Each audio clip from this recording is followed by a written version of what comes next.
Alright, so this is Shadowrun, and we're in our apartment. 3 o'clock in the morning. Okay, Half Jack is retired or dead.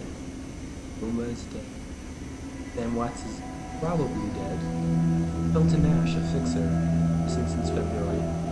Dowd, the runner, is dead. Larry is dead.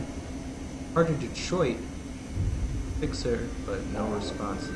So Sam Watts, Half Jack, and Carter Detroit are your person. Down your notebook.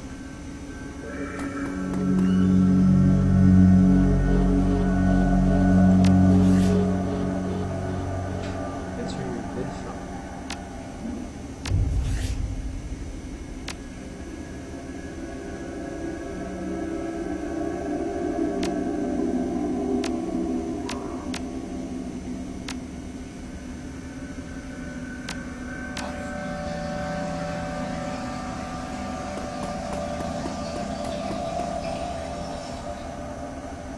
Sam Watts, oh, here you go. The screen leaps to life, making me squint at its brightness. The face on the screen is laughing. Hey buddy, hope I didn't catch you at a bad time. He giggles, he's drunk again. Or worse. You're his own. Haven't heard you for months. Oh, don't bother with your side of the conversation. I'm not really here. Just one reason for this vid. Someone finally geeked me. I'm dead. Probably had it coming. When you're an unsavory character like myself, you tend to associate with other unsavory characters who often partake in unsavory business. You, for example. So why am I dead? Who knows? Probably my fault. Wonder where you are right now. I bet you hit a big payday and you're living high on a hog somewhere. Some of us are born winners and some of us are. Hey, you remember that Orinraku run when things went to hell and we lost Dowd? Or that makeshift saloon on the docks afterward? I really had your back that night, didn't I? God, that's a name you haven't heard in a long time.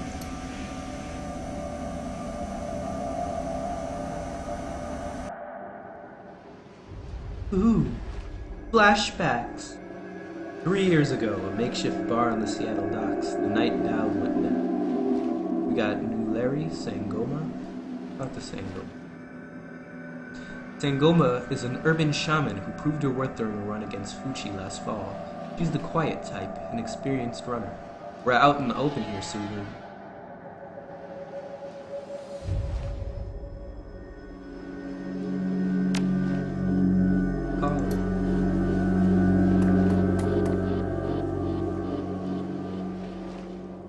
New Larry. You've been running with New Larry for about 6 months now.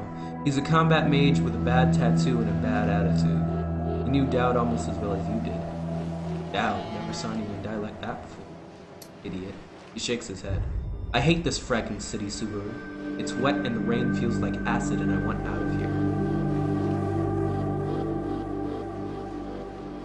Shut your screamer about the rain we lost.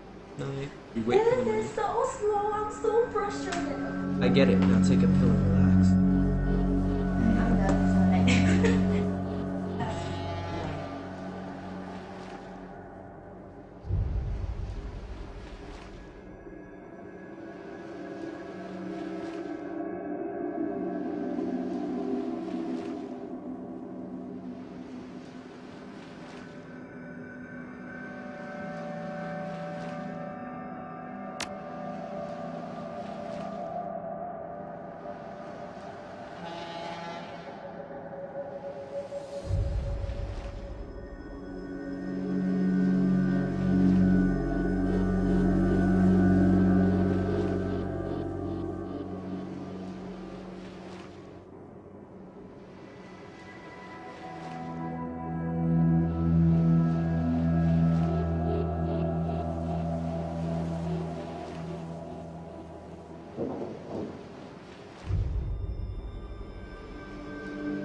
I'm gonna make some tea and be right back.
back to this game.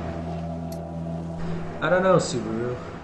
Sam is a good guy and can hold his own as a fight, but he's been hitting the bottle pretty good lately. Never good on a run. Never on a run so far, but he was watching. He shakes his head. The run went sideways 9 ways to Sunday. Now the fixer is late. Smell funny to you? Bastard better show me the money. Yeah, it smells funny to you. Oh yeah, it smells funny. Look at where we set the meeting. This was supposed to be a public place. Cut the dreck, Sam. We both know why Dal went down, and it wasn't the fixer or some other paranoid ship dream of yours. I've been waiting for this all night. New Larry has something he wants to say, don't you, Larry? Go ahead and spill it. You were sloppy. He laughs. Sloppy? You think I was sloppy? You've been twitching all day, son. Look at your hands, they're shaking.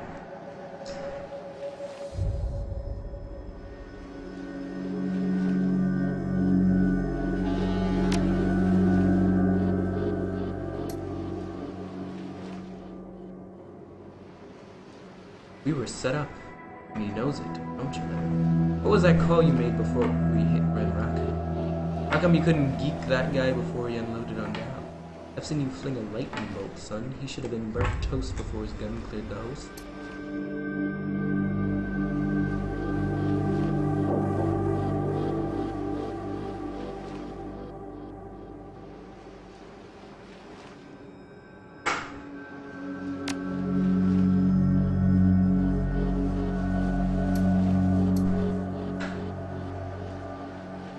Looks like my new Renraku friends are finally here.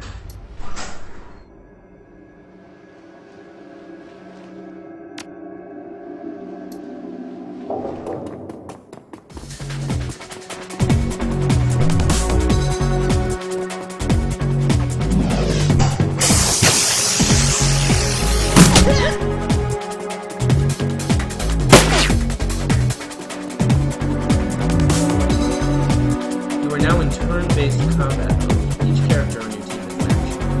Spend these actions on attacks or using spells and items. Once your team's turn is complete,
The smell of death and decomposition wash over me, only slightly masked by the minty fig fresh.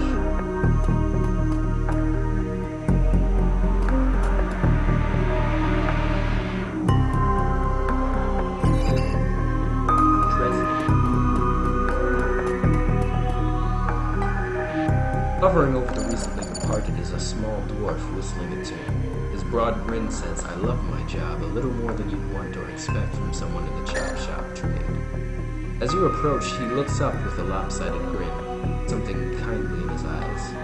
But it might just be a stray reflection of chrome and surgical tools. Sorry, didn't expect any visitors at this hour, and some asshole at corporate took my receptionist. What can I do for you, ma'am? Are you the coroner? I'm John Dresden, the Organ Grinders branch manager here, so yeah, that makes me this franchise area's coroner too. You are? Subaru, I represent a man named Sam Watts. He frowns. Interesting, a dead man makes for a strange client. But what makes you think he's here? Sam had a locator chip embedded in his skull. I followed it here. I see.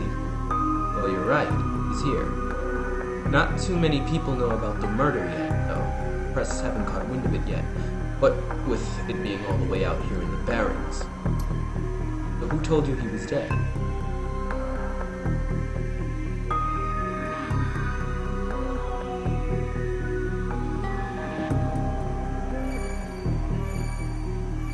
Sam's digital ghost. The dwarf raises his eyebrow, a smile wiping the suspicion from his face. A dead man switch, eh? Fascinating. I was working on him earlier. He's over here.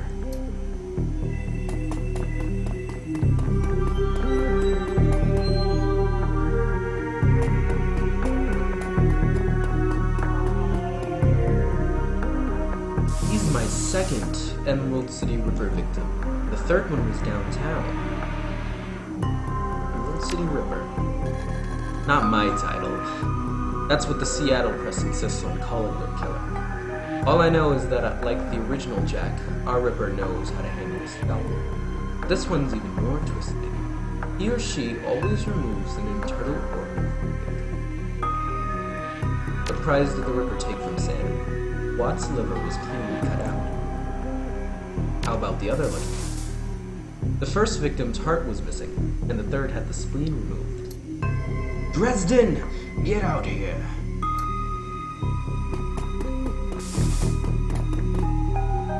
I'm here about the new Ripper victim, Sam Watts.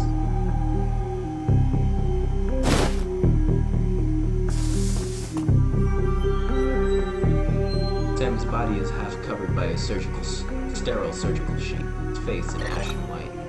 For the first time without a smirk on it, below the chest is a small, pencil-thin incision covered in dried blood. Beyond that, the corpse is immaculate. It would seem the killer knew exactly what they wanted from him, and took it. Next to Sam are several plastic envelopes containing the evidence found on his body. You can examine the evidence through the bag without spoiling it.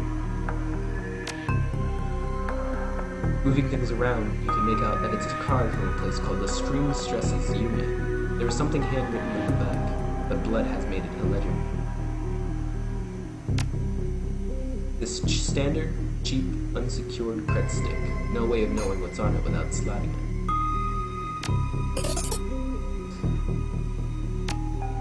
It's Sam's shirt. Several of the buttons are missing, and the blood has thoroughly soaked it. The bag slashes a bit in your hand. You can only see parts of the note, given the torn off bits of bloodstain. Sam, I feel we are a terrible arc. We have been long. Say I'm sorry. See you there. Love, Jessica.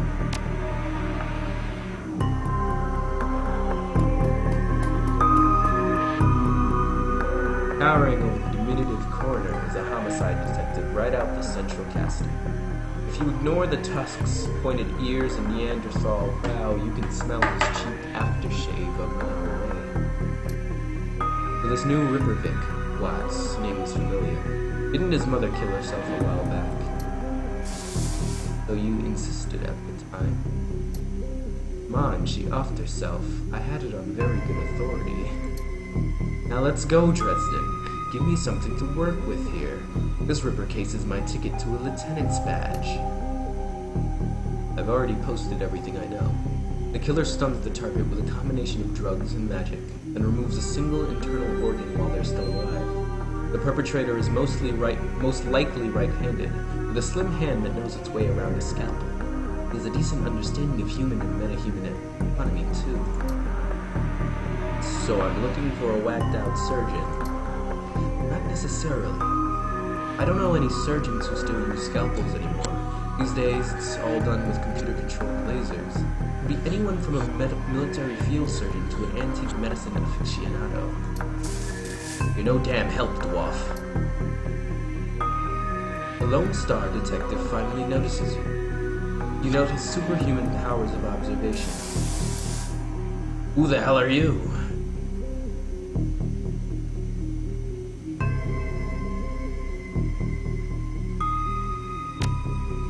The Dracula. You get anywhere near my investigation and it will be you on the slab, elf. Dresden, get me more. I'm putting someone in a cell or a box this week and claiming my promotion.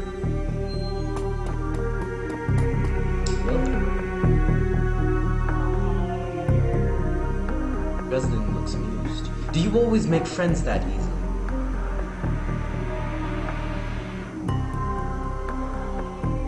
Great at dinner parties, too. Be straight with me. You're really gonna work for the dead man.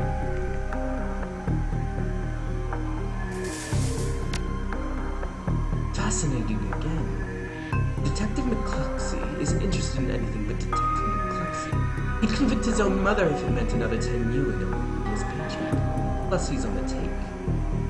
You have honor, after a fashion. I try to honor the dead in my work, so we have that in common. What can I do to help you?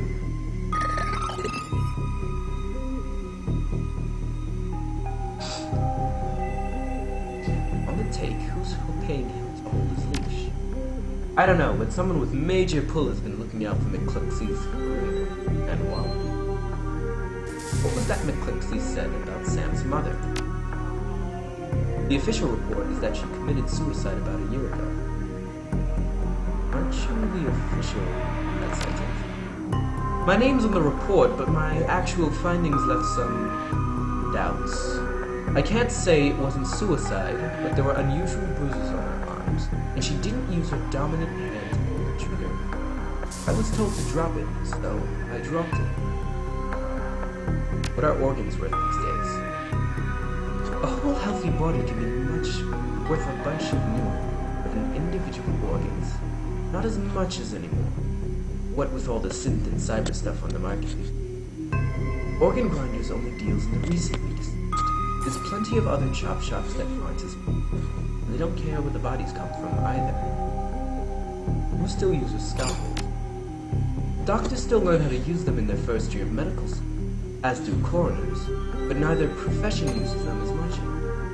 It's possible some of the similar chop shops still use scalpels, I suppose, but I wouldn't know where to look.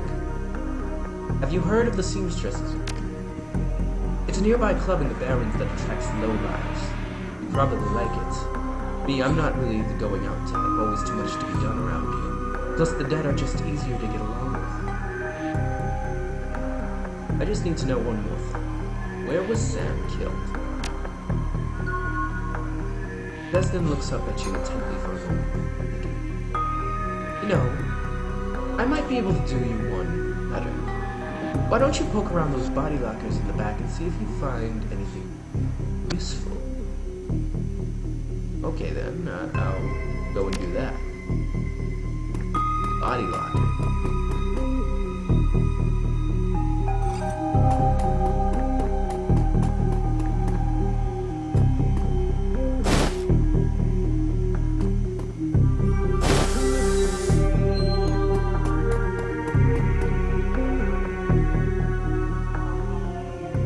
Cold storage jar is labeled John Doe with internal thermostat set to 1 degree Celsius. Open the drawer. The cold storage drawer opens to review the fully clothed body of a man.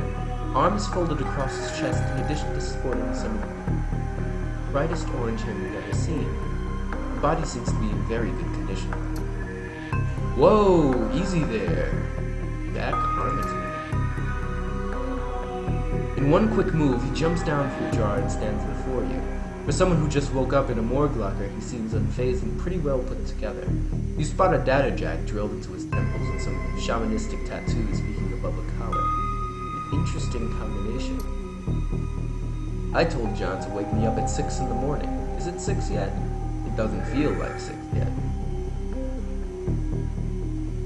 Sorry, I didn't expect you to be so alive.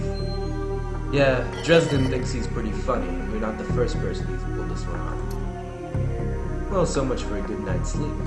On the plus side, I noticed you haven't killed me yet, so that's good. If you aren't after me, then what's your story?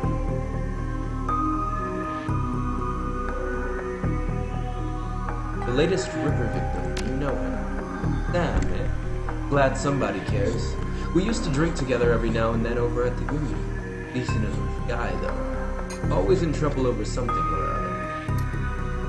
Jake yells towards the other side of the room. John, is this lady cool? Yeah, she's on the level. Working for Sam, believe it or not. Some sort of dead man switch. Thought you could help her out. Maybe you can stop moping around the shop all day. Thanks for volunteering me. Pauses. Might be sizing you up, but it's hard to tell behind those shades. Alright then, the name's Jake. And you are? Nice to meet you, Jake. I'm Subaru. And well-mannered, too. Such a rare thing in this city. Well, it sounds like you're taking a dive into the deep end here. John's right. I might be able to help you out. I was with Sam the other night, the night of the murder. Poor guy. He was hanging at the Seamstresses Union that night, tripped out and rowdy. Been laying low there for a few days after a bad run. Miss Kubota asked me to throw Sam out, so I did. But out in the alley, some gangsters got the jump on me. Maybe I need some soy calf after all. John, could you grab me a cup? Get your own damn cup. My hands are dirty anyway. Now what's wrong with this intestine?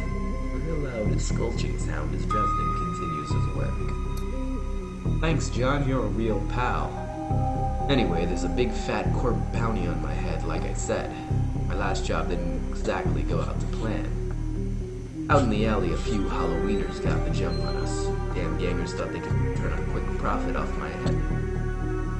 Jack smiles, and you get the impression that didn't work out so well for the gangers. Sam stumbled off during the fight. That's the last I saw of him, until he turned up here, dead on arrival. Reminds me of my last stay in this place. You know anything else? I know they found his body a block away from the Union, just lying there in broad daylight. That's the Baron's room. Jake looks down, his expression masked by clothing. Shame though. Should have been there if those slagging gangers had been on. Tell you what, you look like you can handle yourself enough. I could use some backup to settle the score with those Halloweeners though. Their leaders got the whole gang searching the Baron's room. I need to get rid of that. In return, I'll take you to the place Sam was murdered. Not safe to hit the streets alone, trust me. Big eyes you up and down. And maybe I'll throw in some decent supplies while we're at it. What do you say?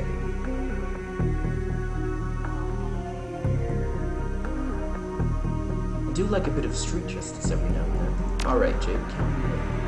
Great, I've been hiding out here ever since that run-in with those Halloweeners. Whiny bunch of gangers. But this stretch of the Baron is their turf. Hell, I'm surprised you even made it to this border in one piece without packing. Very funny, Jake. You can sleep in the dumpster tomorrow. So, you need a weapon?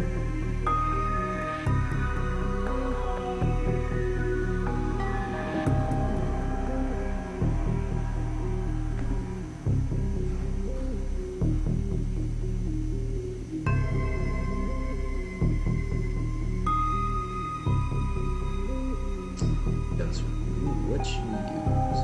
Pistol, shotgun, SMG, rifle. Wanna go with rifle?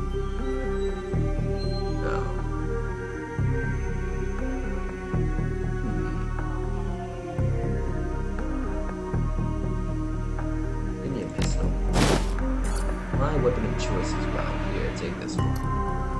So, ready for an evening out on the town? Just wait a minute. Tell me some more about these gamers. Well, they're one of the nastier gangs. Their symbol is a flaming jack-o'-lantern, but you wouldn't like their version of trick-or-treating very much. Around here, they're led by a troll named John Paul. He's got the Halloweeners and the Barons looking for him. Take him out, maybe I can breathe a bit easy. Fine. Hey, I've already provided the party favors.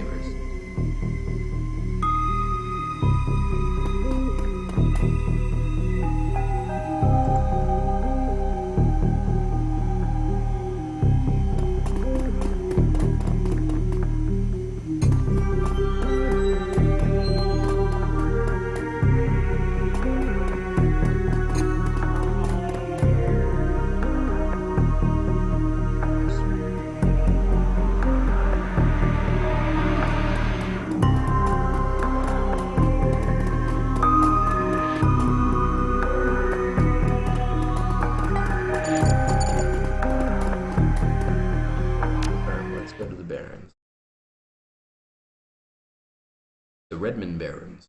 Run in the Seattle sprawl and sooner or later you'll find yourself in the Redmond Barons. It doesn't matter your business. Barons doesn't like it. Take 1 part radioactive wasteland, 3 parts dog-eat-dog slum, and add a dash of tourist trap, and you've got a recipe for hell. You leave the sanitized death and formaldehyde of organ grinders behind, entering the anarchy and desperation of the street. Jake stops a moment to breathe deeply, filling his lungs with motorcycle exhaust, radioactive dust, cordite, and who knows what else. He exhales with an expression of wry contentment. The stench and grime tells him he's home.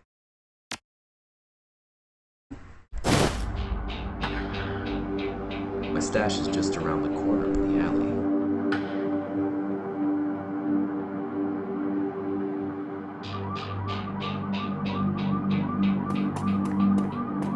Bus stop here.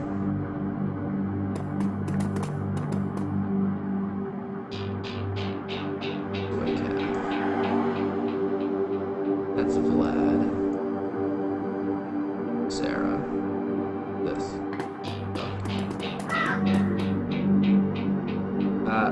Jokes. Jokes. Those look like Halloween. Dash. Speak. It's Vlad.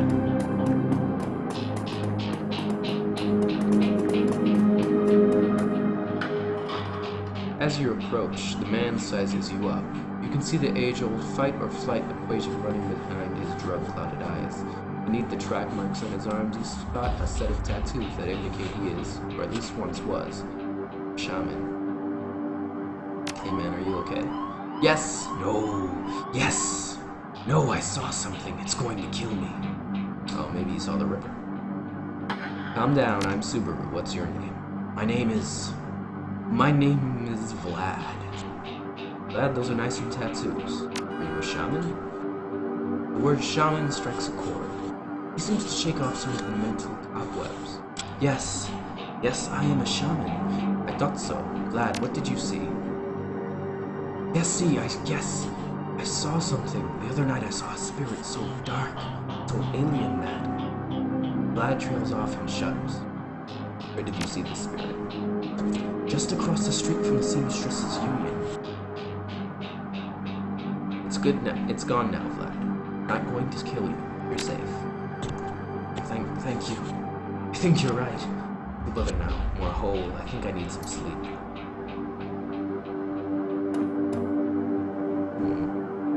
Across the street from the Seamstresses Union. Don't go to the market.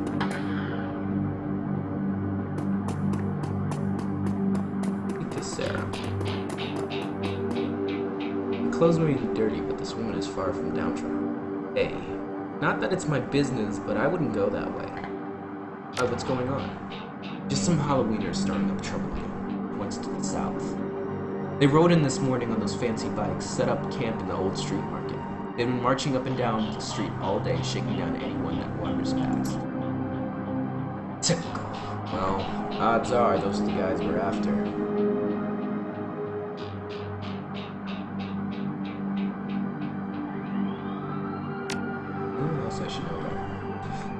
Well, your leader's a big old troll named John Paul.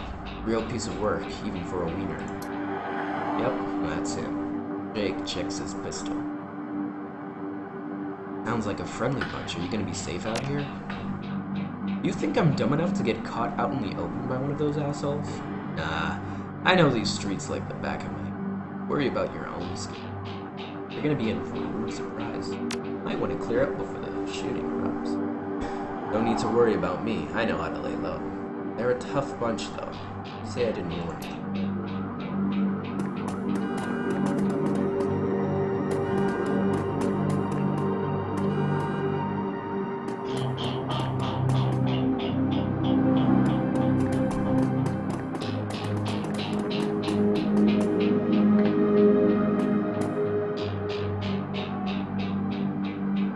Hidden in the garbage-strewn alley is a high-tech safe with a mag card reader. With a smooth hiss, the safe opens to reveal a collection of gear that is a perfect match for your skills. You take the gear. Ooh. Hand over the loot for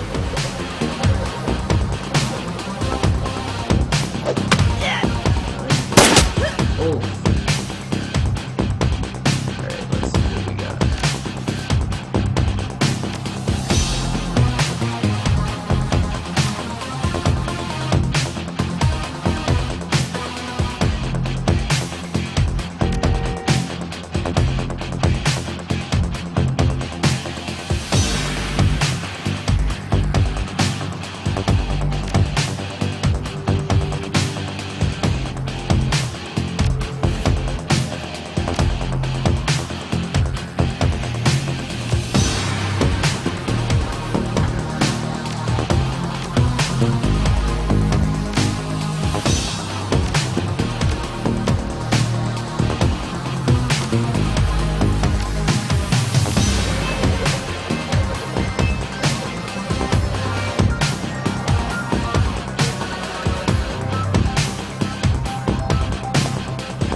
Wow. Note to self, save. Save more often. The game gets autosave. Alright, I was not ready for that.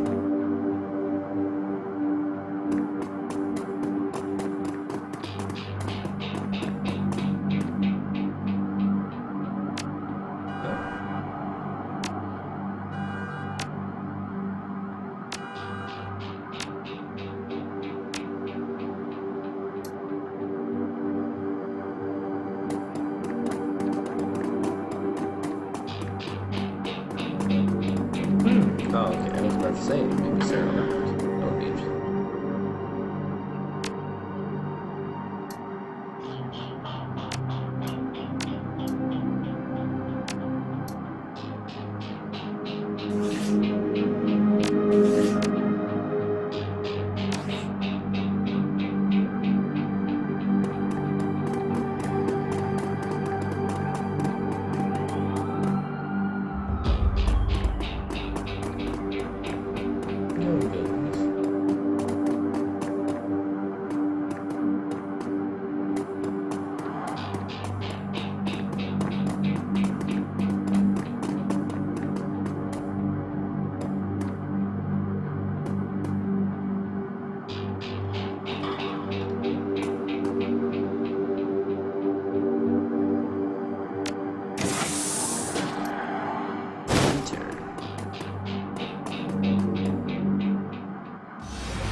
the barrens. Guess I'll need to find a new spot to hide in here. Good dead drops are so hard to keep. Well, at least they were too dumb to break my magic lock. Now that you've got some gear, let's go deal with those Halloweenies.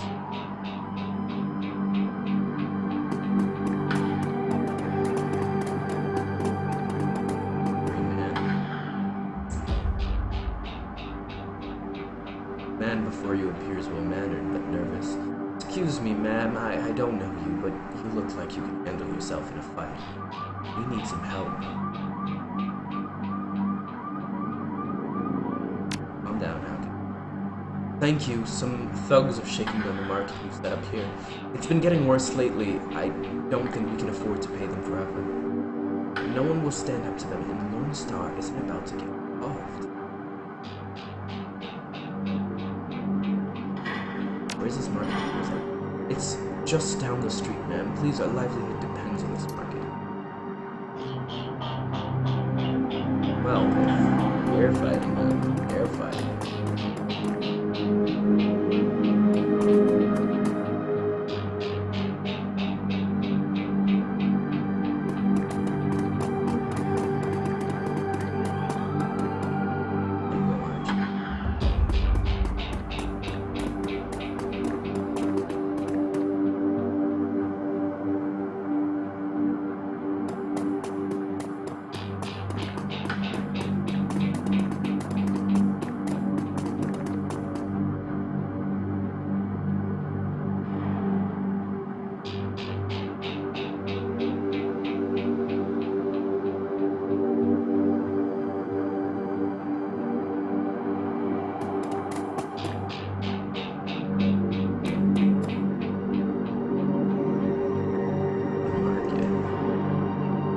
Someone let's go down. Commerce is like a weed, taking root in the cracks and crevices of the world wherever it can. A small street market has flourished here amidst the crumbled buildings of the red barrens. This is the market. Now, let's go around. I'm gonna talk to the guy that I saw standing there. It looks quiet over here.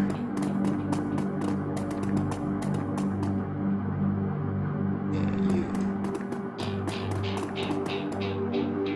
Halloween century. Hey, asswipes. Take another step forward and we're gonna plant you right there. This is Halloweener property now. This is one of the two that got away. If I hadn't missed this shot, these idiots would have given up. Wait a minute, you're rolling with Jake? Bad idea, chummer. The Halloweeners are collecting that bounty. Killing you? Well, that'll be a nice bonus.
Uncle, I was just playing with you. I'll call off the rest of the Halloweeners, Jake. Call it even, yeah? What do you think, Jake?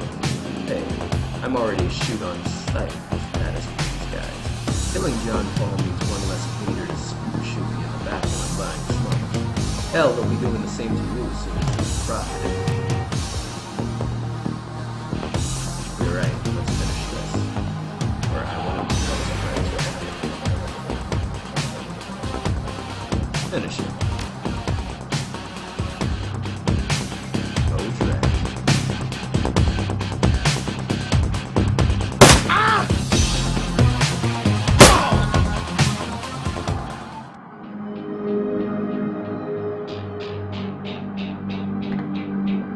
He's dead now.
The thug attempts to use his bulk and hideous breath to intimidate the shopkeeper. The old woman is holding firm, but you can see the thug's patience fading fast. He looks like he's about to start breaking things.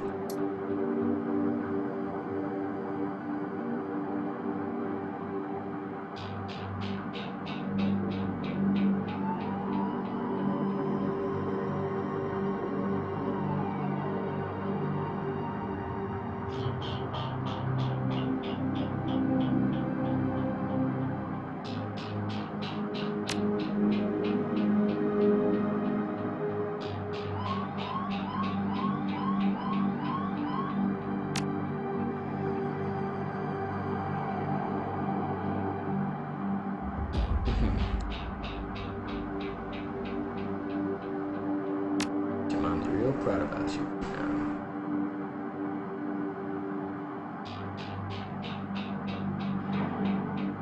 Why don't you mind your own? I'm sick of gutter punks like you. I knew you were looking to cause static. Dash, ice this lady. You're fragging dead. You were shotgun to the face.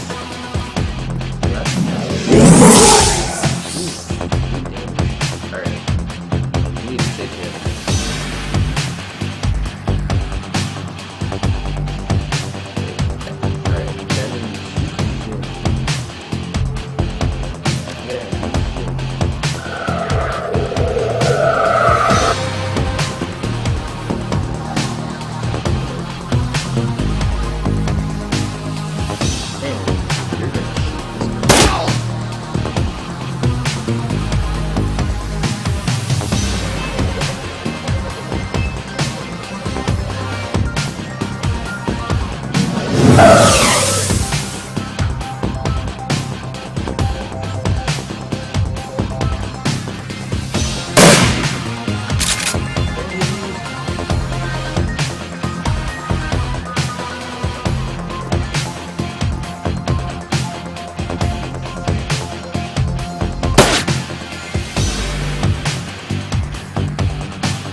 I cannot thank you enough. I hate to see so much bloodshed, but those men would not take no for an answer. We simply want to make our way in the world. Shopkeeper holds out a few new and please, it's the least we can do. Keep it. You need it more than I do. I wonder if I can speak to this guy now. Oh, thank you. Okay, that's good for me. That's good for me.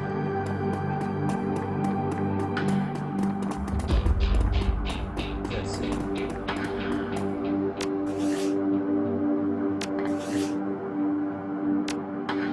Let's spend some karma.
Hey, you chummer.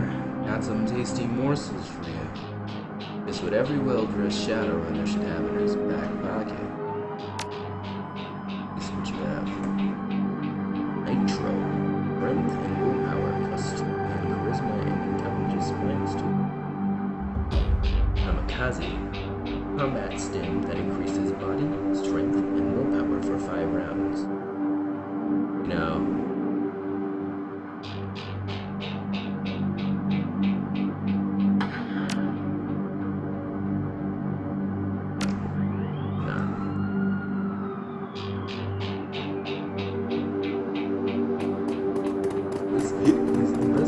place to party. Let's see. The sounds of laughter and music emanate from within, but you should finish your investigation first. And the donut. The smell of fried food, powdered sugar, and slightly burned soy calf is almost enough to overpower the dusty sewage stench of Redmond streets. The troll working the stand is covered in food stains older than he is. What can I get you, chummer?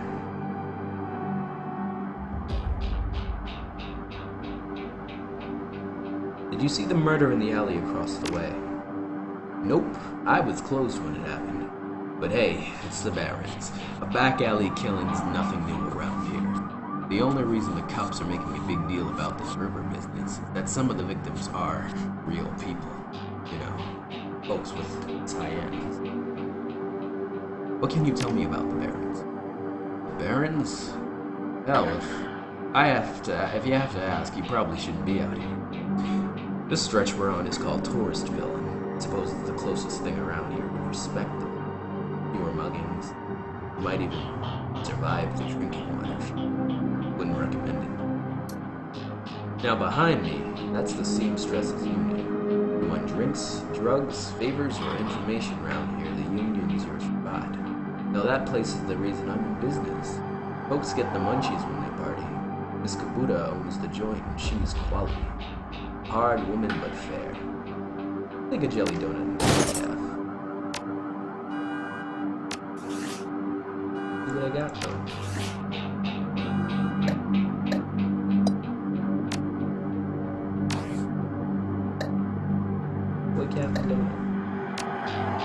Alright, that's going to be useful.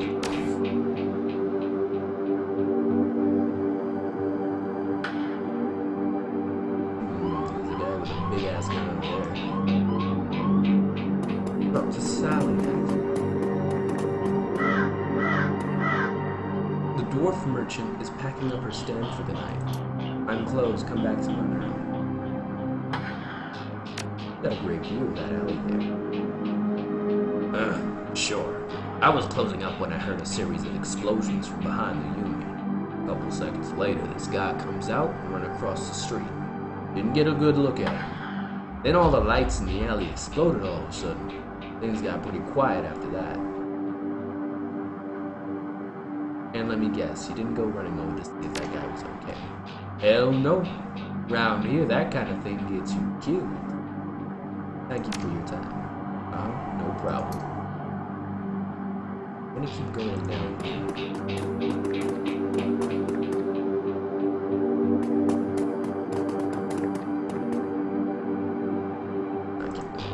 Let's see if we can get over to this alley.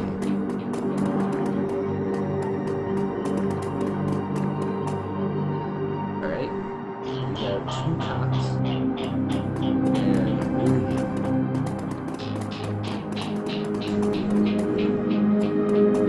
Let's save some more. As you approach the scene of Sam's murder, Jake spies the flashing red and blue lights up ahead. Whoa, hold up a minute.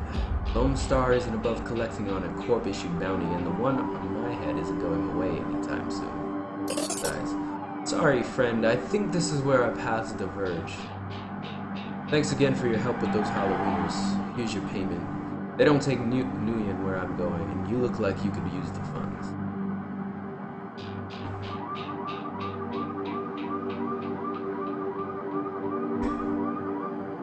You don't want to stick around? Sorry, chummer. Not my style. Besides, you seem like you can take care of yourself. Hey, one more thing. When you're done checking out your pal's crime scene, hop into the Seamstresses Union. It's just down the street. You need gear, information, or just a damn stiff drink? That's the place to be. Best dive this side of Chicago. I used that place as my base of operations for years back in the day. Make the right friends here, and then I'm sure you'll get to the bottom of this. Nice knowing you. Jake turns and disappears into shadowy depths, burning barriers.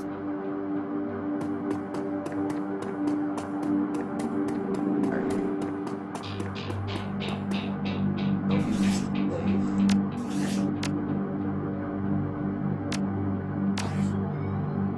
Go talk to this guy.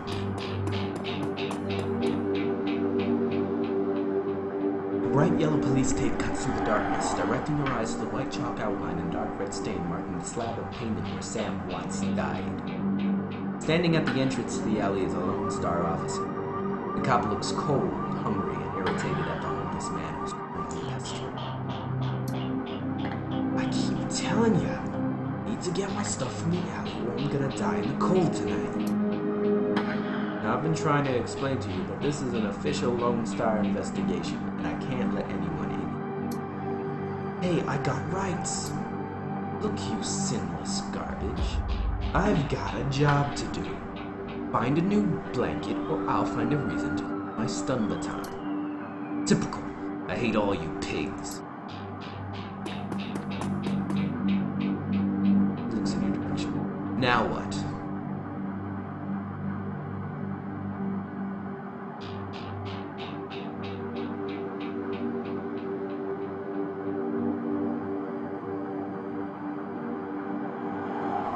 Coroner Dresden sent me over. Doesn't mean jack to me. Unless someone radios me with an update, my orders are that nobody gets in. The streets have not been kind to this man, but they've also hardened him. The man is clearly a survivor of one wrestling onset of age and place. Yo, I saw you over there with a rat bastard cop. What do you want? You look cold and hungry. Want a hot soy calf and jelly-filled donut? I'm homeless, not helpless. Thank you, but no thanks. I remember the old days. At least the real coffee. Let me tell you, that Drek, that's not real coffee. Know anything about the murder that took place here? What's it you suspicious? You a copper or working for some corp?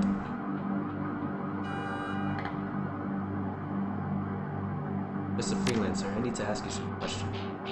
Good. I never tell them those cops and salary men nothing. What you want to know?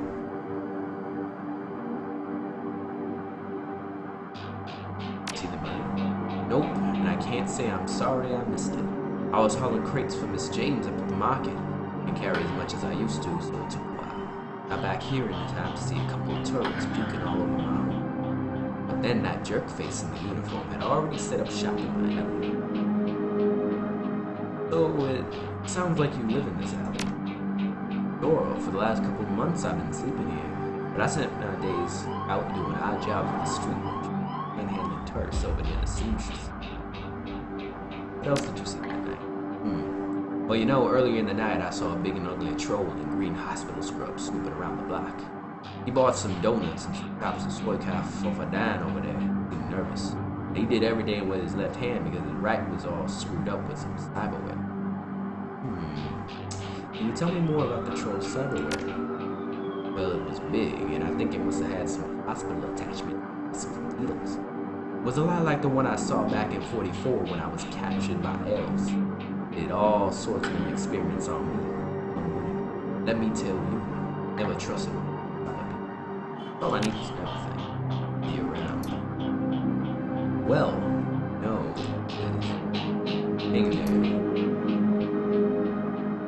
Alright. All night, eh? You looked cold, so I picked up a donut and some soy calf for you. Hey, thanks. The officer's face lights up as he takes us. He seems pretty trusting for an officer of the law. You know, when my dad was a cop, this was back when cops actually worked for the government. Said folks would buy him coffee all the time. But I ain't seen it till now. What can I do for you? I'm actually working for the dead man to help find his killer. Can I come into the alley and take a look? Your client is the chalk line?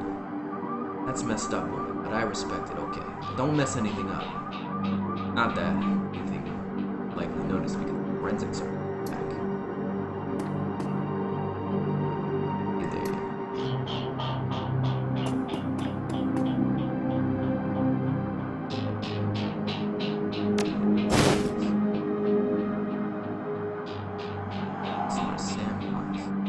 The server's name is listed as Coyote.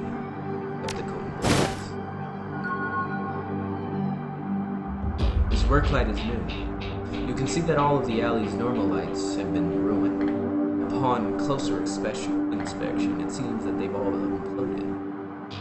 Some of the force scattered them all at the same time. These two distinct sets of footprints, a human... Oh, there are two distinct sets of footprints. A human's, ending at the chalk alley, and a larger set, possibly or control following just behind the first. Amidst the shattered the shards of glass from the broken lights, you find a small piece of glass that looks like the bottom of a Tesla.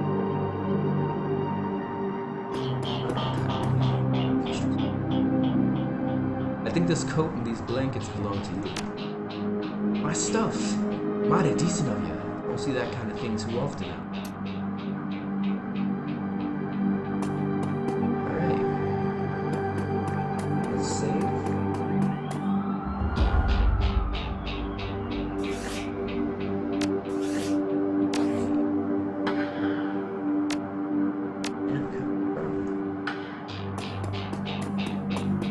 Dan the Donut Man. Hello, Dan. What's the plan?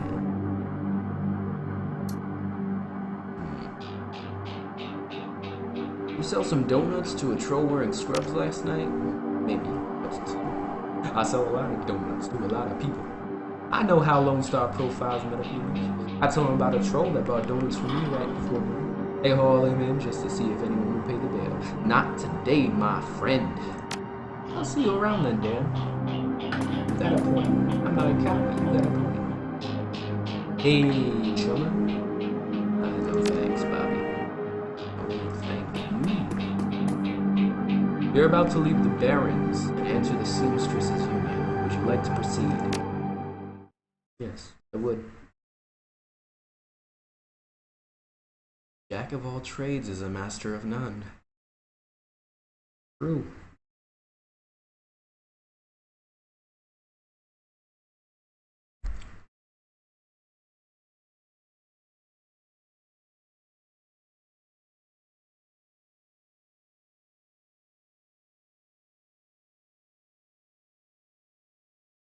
The Seamstresses Union. Relative to the rest of the barons, Touristville is a neon-clothed oasis. At its heart is the Seamstresses Union, housed in an old brownstone building on the corner of Illegal and Opportunity. Bums huddle together, gangers strut the streets, and occasional salarymen slumming. The Union building has been retrofitted, rebuilt, and restored so many times that it's like an aging starlet wearing too much makeup in an attempt to stay young. The wild ivy growing out of the gutters add to the. As you enter, the murmur of hushed conversation washes over you. The bar denizens raise their heads, take your measure, then go about their business. This is the kind of place where everyone knows your name, but keeps to themselves.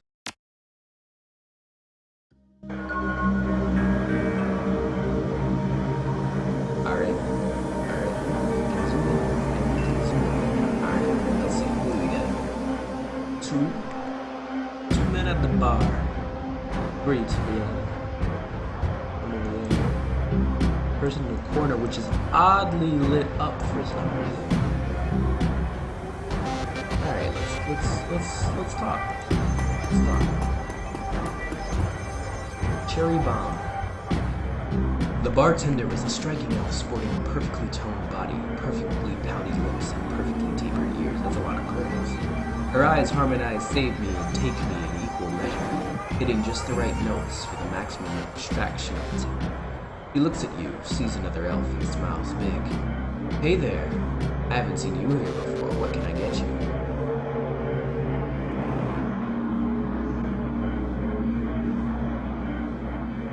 Looks at this place, I can probably get anything I want. He eyes you up and down. I just sling booze, but the Union is known for its diverse clientele. Ask around.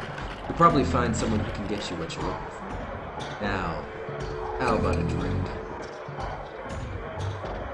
Soy calf, black and hot. She starts to turn away when a man with the face of a survivor and the zeal of a convert tugs at her arm. Hard. It's clear the two have history. They try to keep their voices low, but the intensity of their conversation makes them easy to overhear. Cherry, you have to listen to me. You stick around, you'll end up dead or worse. The Ripper is out there and he's real, not killing you. I've been down just the block, and now Coyote's missing. You'll probably find her tomorrow in a dumpster without her head. Come on, Cherry Bomb, think. Think plenty, Shane. I'm getting a PH freaking D from UW in prosthetics, funding under Ojiment. And how am I paying for it? Bartending. Tips. They're a faster way for the bar's girl to earn that head scratch, but I'm not taking it. What do you want from me? I want what you want. Better life. A better world for everyone. The Universal Brotherhood can give you that. Heard all this before. This isn't some trick to get us back together. Things are different now. I'm different now. The Brotherhood. Cherry Bomb's pretty face is hard, armored in lips thick and low in expectation. The Universal Brotherhood is for other people, Shane. Rich Bellevue types who can afford their membership fees and voluntary donations. This isn't about money, it's about minding the world together in brotherhood. Come with me. Attend a discovery meeting. Get to the core of who you are. I heard Lynn Telestrian give a talk last night called The New Family of the Sixth Floor. I've got a family right here, Shane. The drunks and lowlives and whores, and I'd choose them over any of your Brotherhood members. Now, Buzz, I need to get back to work. With body language that leaves no question that the conversation is over, Cherry Bomb turns her back on her. Sorry I got interrupted. Heard. He's got the strength of the righteous, doesn't he? Be careful about whose conversations you're listening on. Some folks aren't as friendly as I am. You've got a look that says you're not just here for the entertainment. Are you a badge? I didn't think so. You look like a runner to me. We're just trained to spot a bronze the minute they walk in. Anything I can help you with? I have a few questions. Ask away. Tell me about this place. Some come here for booze, some for companionship. Others are looking for something they can get anywhere else. If it's illegal or immoral and it can be bought, sold, rented, or consumed, you can probably find it. The Union seems to attract people like you. Who is that you were talking to? Shane, old boyfriend, he used to work here. Then one day he saw a billboard for the Universal Brotherhood, and that was that. Went to a meeting, made new friends, moved in with them. I was happy for him until he started coming around trying to recruit me. I don't need that drug. That guy mentioned Coyote. You know, sir? No, I think she's away on business. Business, huh? Is she a shaman with a name like Coyote? No, she shot a coyote, thinking it was a shaman who double-crossed her. We've been calling her Coyote ever since. Mace Falls. She's been missing for a couple of days now. Some people think that the Ripper got her, but I know her. Coyote can take care of herself. Ever hear the name Sam Watts? Sam was a regular customer and a regular pain in the ass for as long as I've been here. Talked a big game, but it was always broke. As soon as he got any money in his pocket, it went straight to his head. Chicks, drugs, or booze. Coyote had a soft spot for him, though. Did you see Sam on the night he died? No, that was Coyote's shift. Who runs this place? I want to talk to them. That'd be Miss Kubot. She's in the back. You can't miss her. Thanks for the input. I appreciate the help. Gutter punks have to stick together. Talk to you later. But where's my coffee at? I'm assuming that's the back door. Eric Mersman. Okay, that's funny. Hey lady, I got some extra outfits I'm trying out. You want first dibs? I'll take a look. Ooh.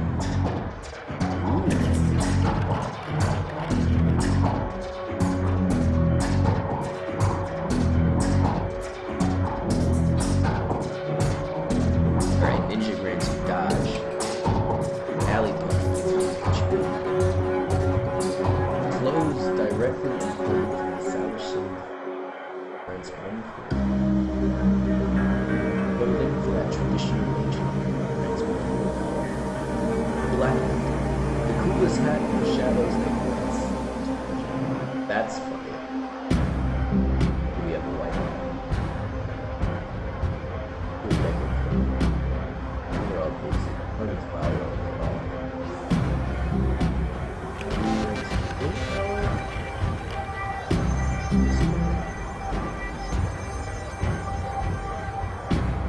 no one out.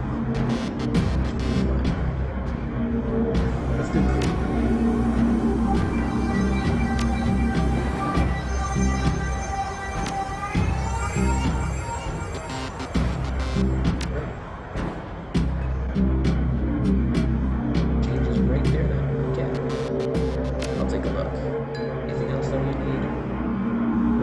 I can buy it if I want to do it. I don't know. Let's see. The Reaper's alive. I'm not going to. I just.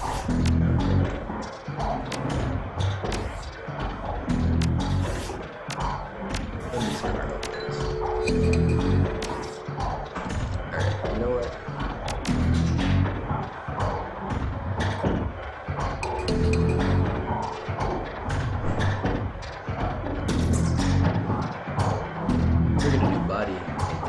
That's what my next special.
The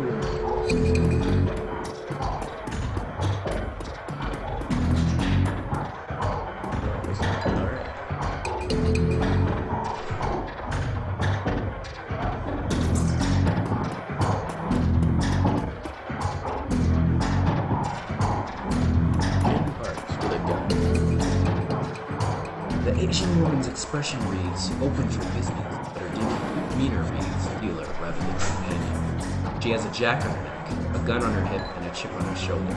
She eyes you with a sneer. You look like you could use some firepower, something simple. I got guns, so smart they practically fire themselves. You looking for tech? Got some of that too, if that's the way you roll.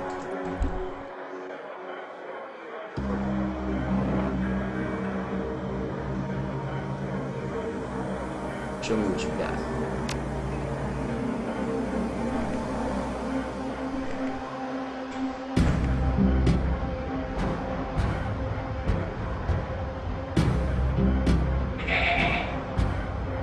Goddamn sheeps. Gotta hurt them again.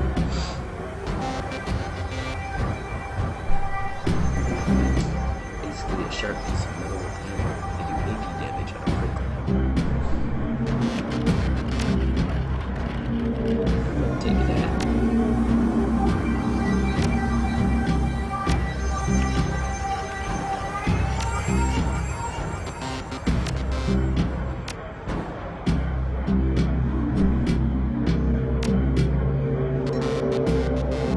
What you got?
We'll make a new save. We spent all that money just in case.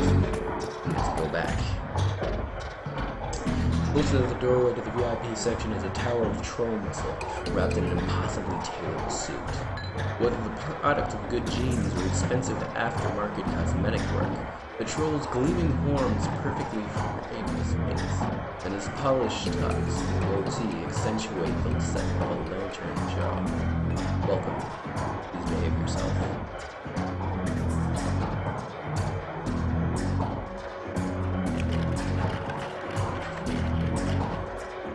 Will do if you get in trouble here often. Nothing a stern look can usually solve. You have business here? Looking into the depths of Sam Watts. Heard about that. Real shame what happens when there's a sharpness in Clue's eyes. Clue, get a clue. But look at it for a man who's seen much and earned wisdom at a young age.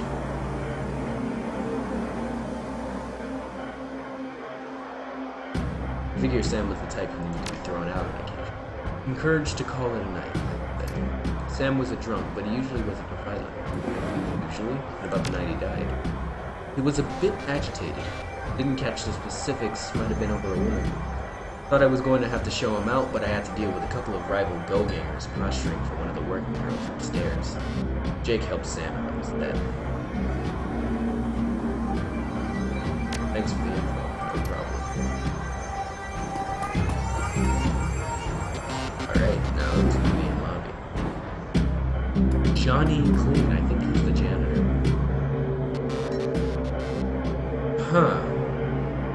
The man is dressed like a janitor, but is wearing unusually clean overalls.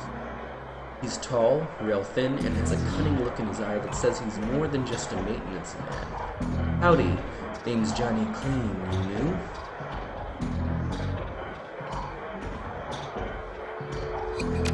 Damn, I imagine this is your first time in this place. Huh. True, quite true, and I keep my mouth shut about it. That's the secret to keeping a job here and staying alive in general. Gotta work, see you around. I'm not gonna tell him much about my job.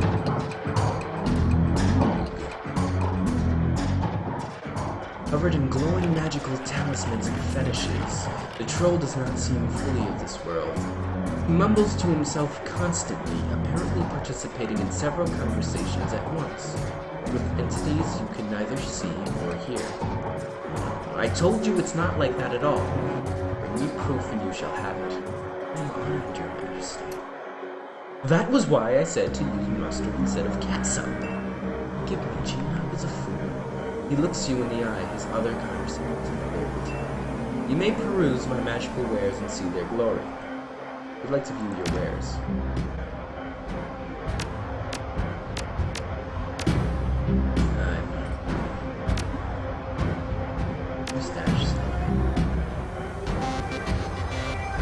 We can sell secure clothing.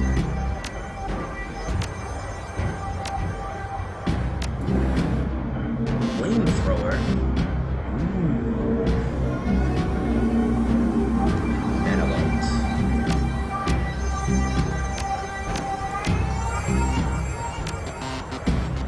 Alright, a line of fire controlled by the caster and directed at one target. Beacon armor. Fire. Or just mana bolt. I don't want mana bolt. Alright. This feels good. Let's talk to Miss Kubota. Miss Kubota watches you cross the room, sizing you up as you approach. As you get closer, you can see that she's a mixed race, African and Japanese. Her demeanor says, "This is my house. Mess with it at your peril," but her eyes twinkle with a playful light when she speaks. Konbanwa. Good evening. My, but aren't you the pretty one? Are you enjoying the Seamstresses Union? There should be plenty for a woman like you to enjoy. Or is this business?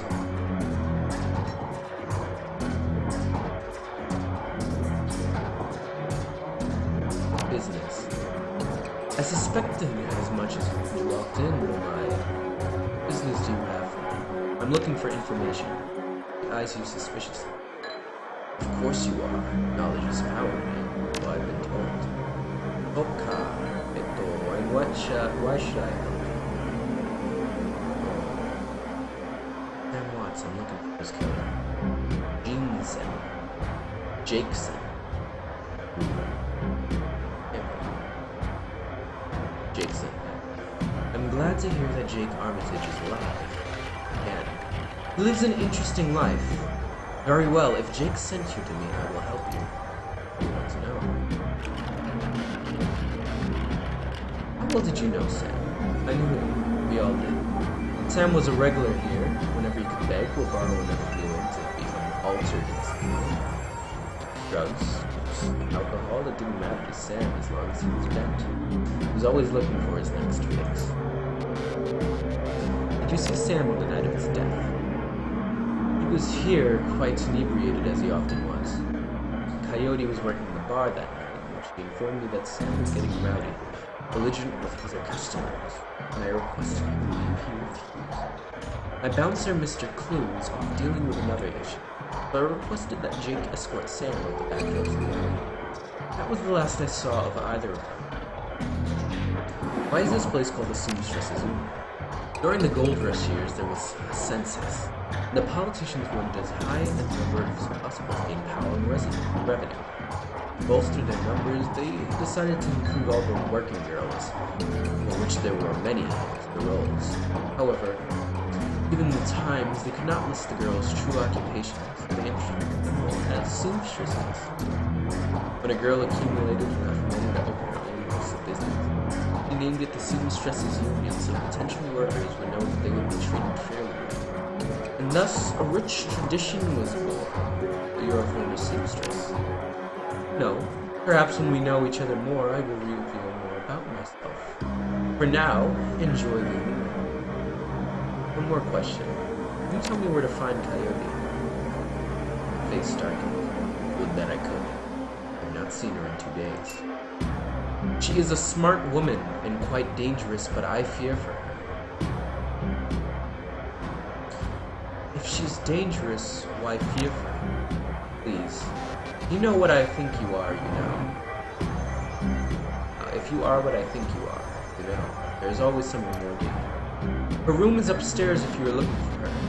I invite you to examine it. You may be able to uncover her whereabouts. I would not normally betray her privacy in this way, but she's missed 2 shifts now and cannot be reached. It is unlike her. If something has happened, it will not have the inaction on my kind. Here's the key.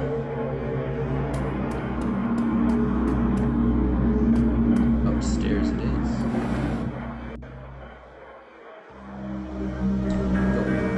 Save real quick. Save Washington. Alright.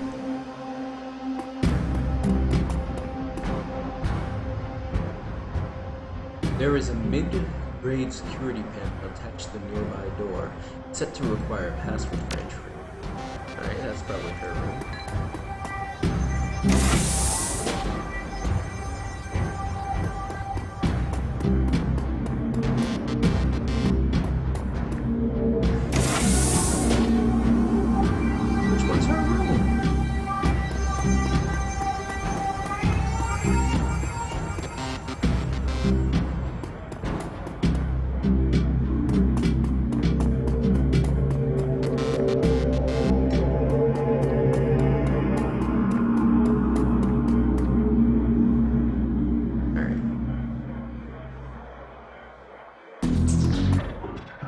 Looks like Coyote keeps her clothes in boxes on the floor.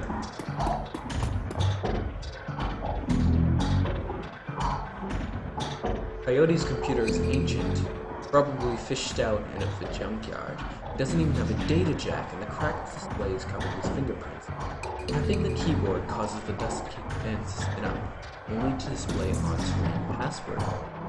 Without the password, the only other button on screen is a password recovery patch.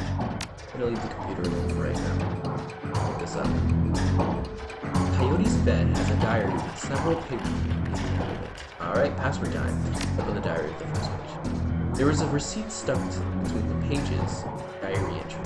Let's read the diary entry. I came back from my shift to find 4 of Peiko's goons sleeping on our apartment floor. It's getting fragging ridiculous. I want to be with him, the real Peiko, but this cutter Drecken keeps messing everything up. I love him, but he's totally different. It's how I make cash, baby, he always says. I try to tell him he doesn't need the cash. I can support us both with what I make at the Seamstresses Union. But he still goes on these runs, with those bozos all over my floor. I feel like he's just seeing how far he can push me before I kick him. I try to be patient, but why does it always have to be on? Peiko. Okay. I As soon as the last cutter was out the door, I lost it. I told him if he ever pulled direct like that again, that he would be sleeping in the alley. Of course, he begged and pleaded with me, telling me it wouldn't happen again. I don't want to deal with this anymore, but I don't want it to. He's the reason I got through all that stuff last year. Got my bartending license, got this apartment, and this life. I know he cares about me and loves me, more than his involvement with others. I just wish I could slice out that gang from our life together, slice out the fear that comes along with it. Inspector's team. A receipt for a Browning Max paper pistol from Gin Park downstairs, with a note saying how big guns on hot women turn her on. Huh. Okay. Let's do it again. Second paper. Handwritten poem on it and a diary entry. Read the diary entry. Sometimes it seems like Paco reads my mind or my diary. Maybe he does the latter. I wouldn't be surprised. Hi, Paco. Ever since last week, he hasn't mentioned the cutters once. He leaves the apartment with a "see you in a few hours, babe," and returns later without comment. I don't know if it's really going to help for us to avoid the subject of the conversation completely, but I have felt better without our constant arguing about it. Let's just say that Paco should stick to guns and motorcycles and read the poetry to others. Read the poem.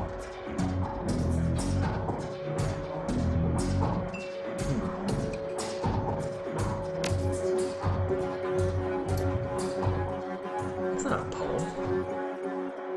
Alright. The last 2 nights I've come home from work to Paco waiting for me, slouching on the old dumpster couch with a novel 4 inches from his face. I imagine that as I turn the key in the door, he perks up and makes himself look especially studious for when I get the door open. He seems superficially surprised to see me, but I love this little lad.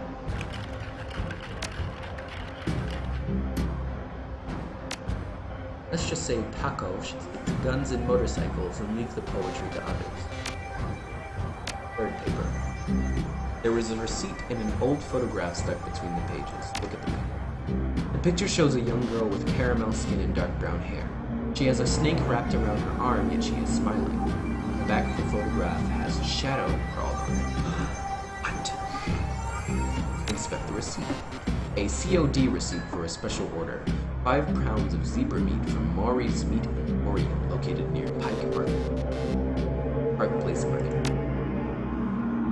4th May. A receipt for a wall safe installed near the bathroom door. Set to a combination of 342-436.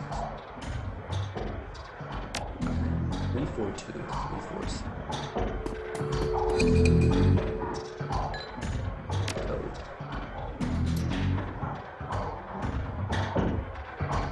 Before we take that, read the other side. Actually, the cigarette cutter.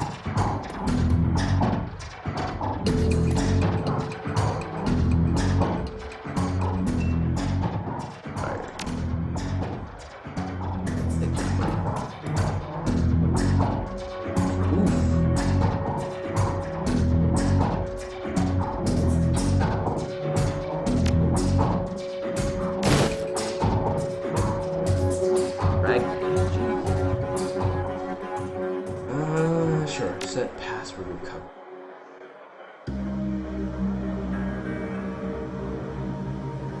First child, Shadow.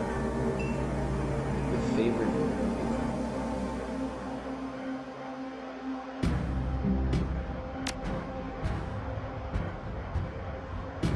Okay. Damn it.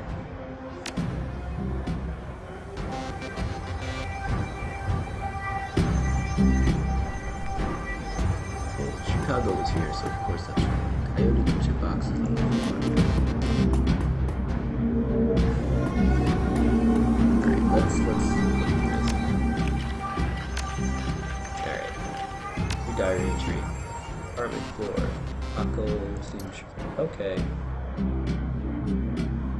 Like the receipt. Let's see. In part downstairs. To a different page. Page 2. Diary entry. Wouldn't be surprised, see you in a few. No, okay. Beautiful page. Page 3. picture. Alright, that makes sense. Shadow would be that. Young girl. Okay, that makes sense. But the receipt. £5. That's not gonna help us. Page 4. All safe. Alright. Page 3. No, page 2. What's that poem said again? Let's just say that people should stick to guns and motorcycles and leave the poetry to others.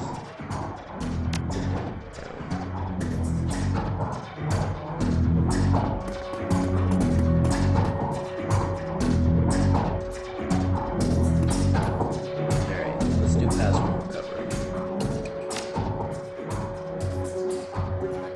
Shadow makes sense. Your favorite musical act.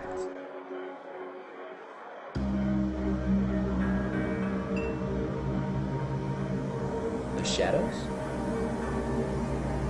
What if it wasn't this question I was wrong? What is the name of your hometown? No, Chicago's gotta be it. Okay, Shadow. How about concrete tree? Chicago. No Shadow's right, but we know Chicago's right because we're in Seattle right now. So the poster has to be Chicago. But what is your favorite musical act? Maybe a Mercurial? Chicago. Shadow.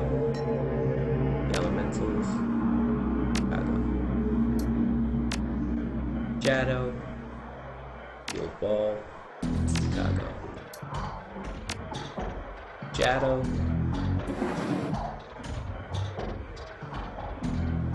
Who's that?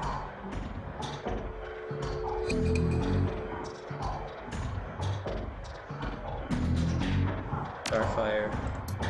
Chicago. Ah, okay. Alright.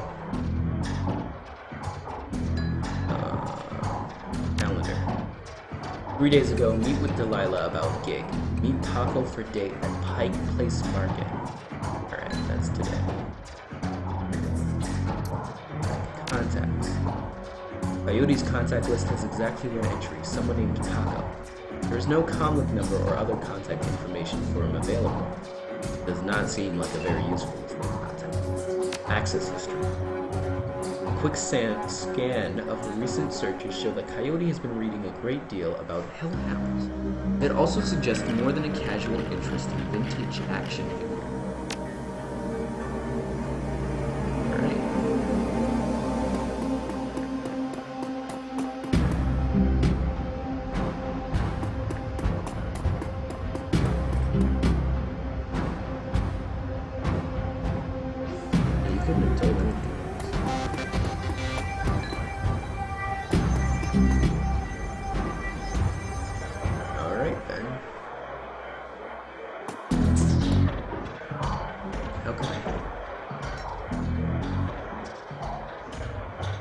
Did you know Jen Park sold Coyote a gun? I'd be more surprised if she had. Bouncers can deal with most of the troublemakers, but around here you need a gun just to take trash out to the dumpster. You know Paco? He's a ganger, member of the Cutters. He's a good kid in a nasty line of work. I warned Coyote against getting too attached to them. Don't live with him. You heard of Maury's meatball? Face twists in disgust. No, I'm a vegetarian. Coyote has a date with Paco at Pike Place Market in the next half hour. If you would go down there, it might bring me peace of mind. I'll call a cab for you. It should be able to get you there in time. Amate kudasai. See you around.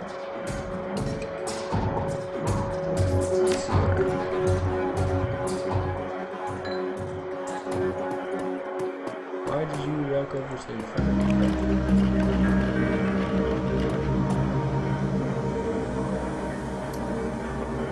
No thanks, I'ma say this stuff is cool.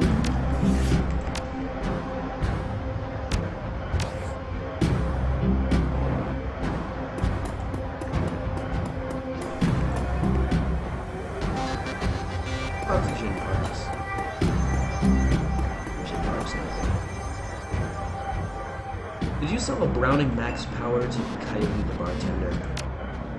Hey lady, I'm discreet. I don't talk about what my clients or what they buy, bad for biz. However, I'm sure she would recommend me if she were the customer, which I'm not saying she is.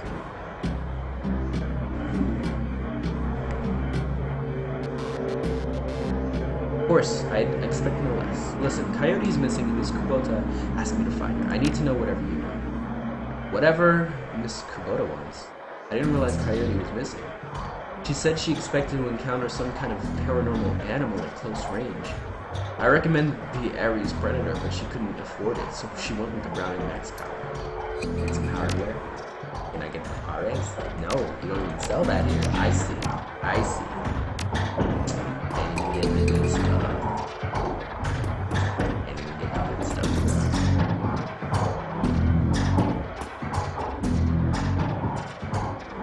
Alright, I see. Listen, let me put my time first.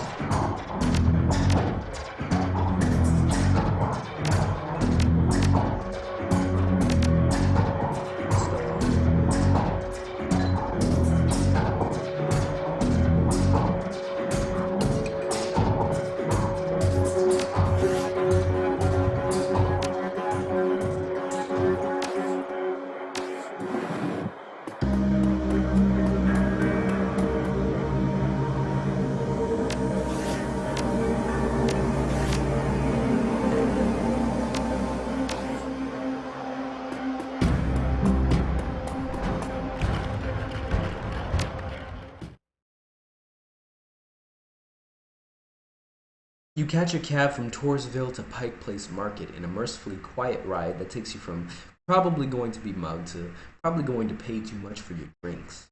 Compared to the urban wasteland of the Barrens, the downtown area is filled with modern buildings, lighted streets, and unbarred shops, all living beneath the shadows of massive corporate arcologies. For many, these arcologies are home. For others, they're hulking monuments to where the world went. Famous for its fishmongers, Pike Place Market has been around since the early 1900s, overlooking the bay. Now it's a market for all things, legal and illegal, a melting pot of the haves and have-nots.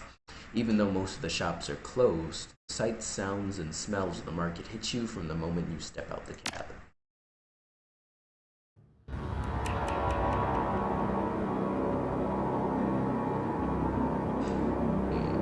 Universal Brotherhood.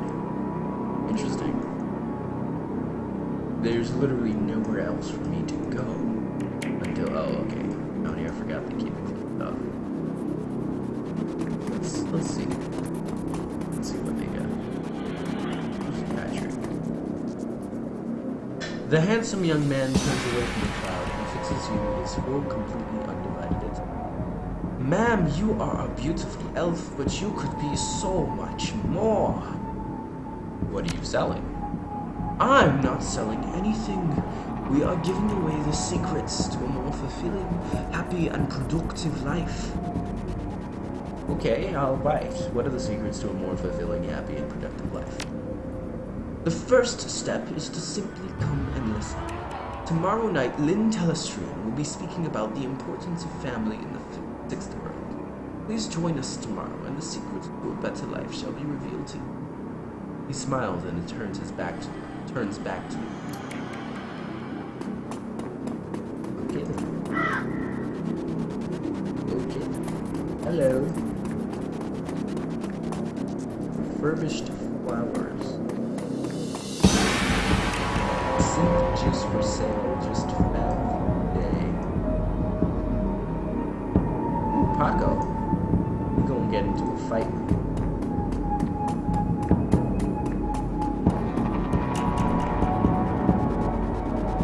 Hey, Paco.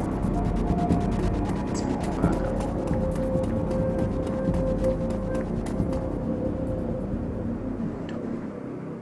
Alright, the kid in front of you sports the trademark yellow of the Cutters Gang. Young, clean-shaven, he stands like he owns the street and everyone on it. He seems distracted, though, glancing around with increasing agitation. He looks over as you approach. Watch yourself, Dandelion Eater. What you want? You wouldn't be happen to be looking for Coyote, would you? That's none of your fragging business. Who the hell are you?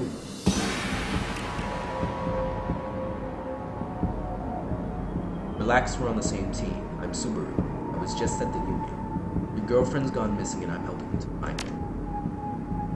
The tough guy swagger seems to drain out of Paco. The cutter is gone, and before you stands a kid in a yellow jacket that doesn't look. But he's missing? Oh man, that would explain.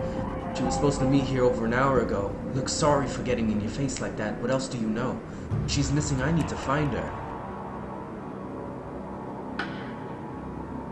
Do you know a fixer named Mr. Delilah? Coyote had a meeting with him a few days ago. I know of him, sure. Blake doesn't allow any cutters to take side gigs though, so I got no reason to deal with him. Coyote hasn't said anything about taking me to work. Wait a minute. Drac, I knew where she went. Damn, why couldn't she wait? Damn it. Paco, slow down. Where did she go? The Royale Apartments. The landlord, Stevie J, runs a drug ring out of that hellhole. Coyote grew up there. Doesn't like to talk about it much. She's been looking for a way to settle the score with that guy for years. A few days back, I heard Mr. Delilah was looking for runners to steal some sort of item out from Stevie J's nose. She must have taken the job, I'm sure of it. And if his thugs caught her, going over there. You coming?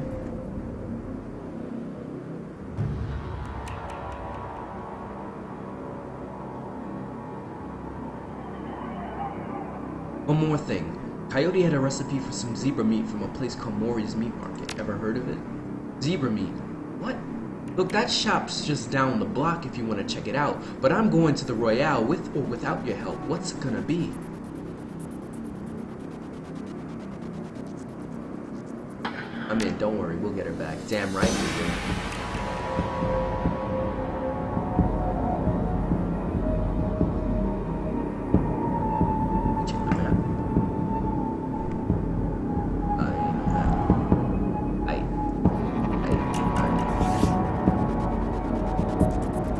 Optional. Find Maury's Meat. Okay, let's get our comma out. Let's get our comma. We're gonna be quick with our bullets.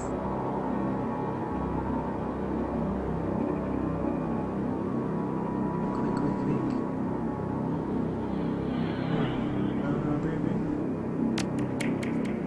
Ooh, ley line. Ley line is visible to 4. Maximum 3. Doubles. Blanks.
The small meat stand presents an enormous diversity of dead animals. From cow and canine to the exotic and paranormal, the pictures on the back of the stand feature a much older version of the man in front of you. As soon as he notices Paco, the proprietor's eyes become hard and angry. What do you want? You know we can't afford more. Relax, man. My friend just has a question. It must be Maury. Do I look like a fat old man to you? I'm Manny. Maury's my dad. Now what do you want?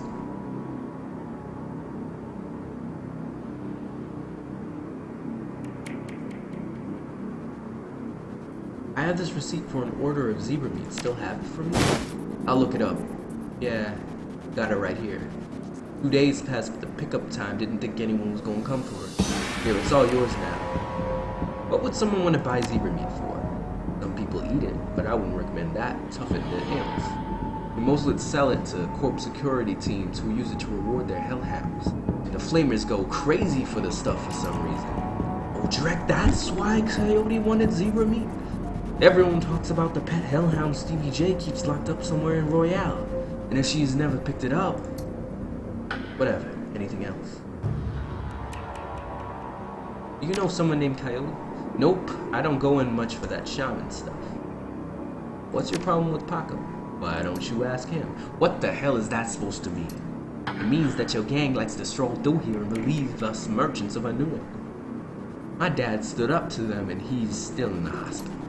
Look, that's not my problem. I'm at the bottom of the gutter ranks anyway. I couldn't do Drek about that even if I wanted to.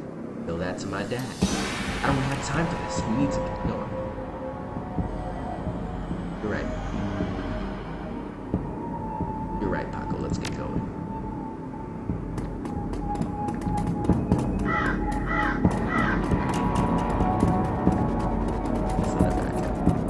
Oh no! I hope that's not Coyote. As your eyes adjust to the flashing lights, you spot the body of a woman dead on the pavement behind the police line. Panic spreads across Paco's face. Oh no, is that Coyote? This isn't happening, god damn it! Paco, breathe. I'll take a closer look. Is that her? No, it's not her, thank God. Look, let's not hang out here too long, alright? Too many Lone Star pigs around. It's too bad whatever happened here. I'm not gonna let anything like this happen to Coyote.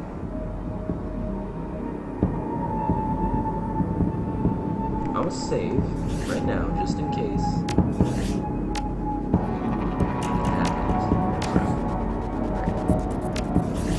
Learn more about the Pike Place murder. Alright. $30 to my name.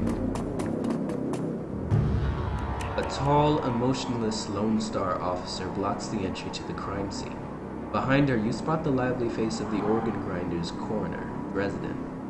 This is an active Lone Star investigation. Please step away from the barrier.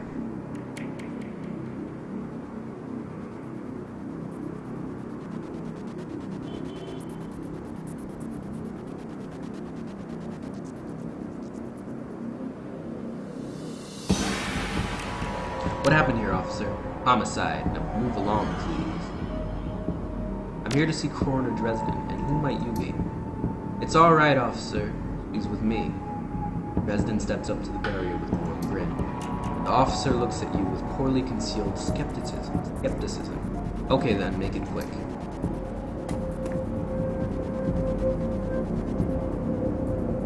Let's look at the body first.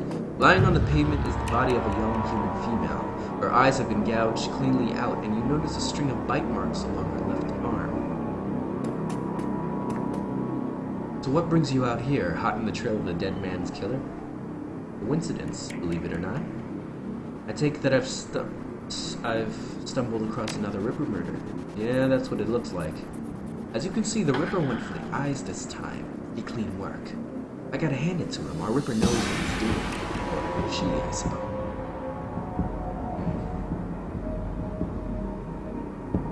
What do you know about the victim? Well, not much. Dresden scratches his head absent-mindedly, probably breaking some sort of sanitation protocol.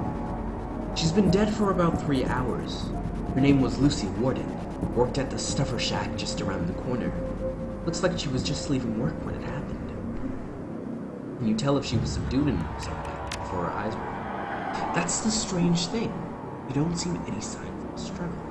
Not a single bruise on her body yet. She was clearly alive when the eyes were taken. Died of blood loss shortly thereafter. As to what knocked her out, I won't know until I can run some tests in labs. I thought you ran the Redmond franchise. Isn't Pike Place a little far from home? Yeah, well, I don't really mind the change of scenery. The coroner for the downtown branch is out on maternity, so I told management that I'd cover her for this one. Plus, I want this sicko caught. What about the bite marks on her arm? Completely unrelated. It appears some wild dogs dragged her body out here from the alley, sometime after her death. Any sign of magic use here? There was evidence of an unusual explosion in the alley where Sam died. Now there's an interesting thought. No, nothing obvious though. I'm sure when McCletsky shows up, he'll call in a full magical forensic team though, just to be sure. The Ripper takes Sam Watt's liver and this woman's eyes. Any theories? Trophies of some sort, I suppose. Probably of some symbolic significance to the killer. Beyond that, I couldn't speculate. That's enough questions. Thanks, Tristan. Hey, I figure if I help you out, there's a better chance to get the scumbag off the streets a little sooner. McCletsky wants the Ripper in his cell, sure, but he couldn't care less if it takes another dozen murders. Good look out there, eh? Desmond starts to turn back to the body, then stops. Speaking of McCletsky, you should probably get going soon before he shows up. Officer Aguirre. Plainclothes Lone Star officer before you sports a tacky hat and a crooked grin to mask. So, you're the one who's working for the dead man, eh? McCletsky warned us you might be sniffing around after the Ripper. Lucky for you, I got here before McCletsky. I'm Officer Aguirre. Pleased to meet you. Now, seeing as this crime scene is going nowhere fast, what can I do for you? What can you tell me about the murder that took place here? Not much, really. We know that it was about 3 hours ago, and we know that her eyes have been surgically removed. Didn't need Dresden to figure out that much. Been looking at the body, though, so he might know more. Me, I've been scanning the rest of the scene and looking for witnesses, but no luck so far. Damn Ripper might as well be a ghost. I take it you and McCletsky don't exactly see eye to eye. Let's just say he and I have some conflicting interests. Do you have any leads on the Ripper that I should know about? Plenty, you asked McCletsky. But the truth is, we're as clueless as you probably are. Thanks for the time, officer. Hold on. Hey, hold on. You haven't put in a donation to the Lonely Orphans. You see, you make a contribution to the fund, I put you on a list and let you know the next time we find any orphans that you might be in. Well, I'm always interested in finding about any new orphans you discover. Exactly. Shall we say 300 new? I can't afford that, count me out. The elf standing before you may quite possibly be the ugliest elf you've ever seen. His meticulously clean lab coat, format jacket, an old-fashioned bow tie giving the look of an undertaker from centuries past. He notices you approach and locks eyes with you, following a thin, unnerving smile. Oh there, stranger. Might I inquire, do you know which organ grinder's facility this body will be removed? Who's asking? The elf giggles a strange, high-pitched warble you would not expect to emerge from his misshapen face. Oh, I'm no one of consequence. Good evening to you and your friend the coroner. That's fucking weird. Did you notice the ugly elf? He's gone now, but he was asking about the body. That's a pretty poor form to inquire at the site of a murder. An ugly elf, eh? I'll keep an eye out. Shouldn't be hard to spot if he comes back around. Enough questions. Thanks, Tristan.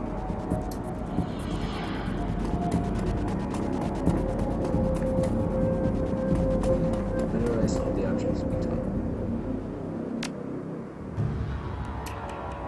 There's a potential to get leads. That's the direction we want to go. What if we went into the alleyway?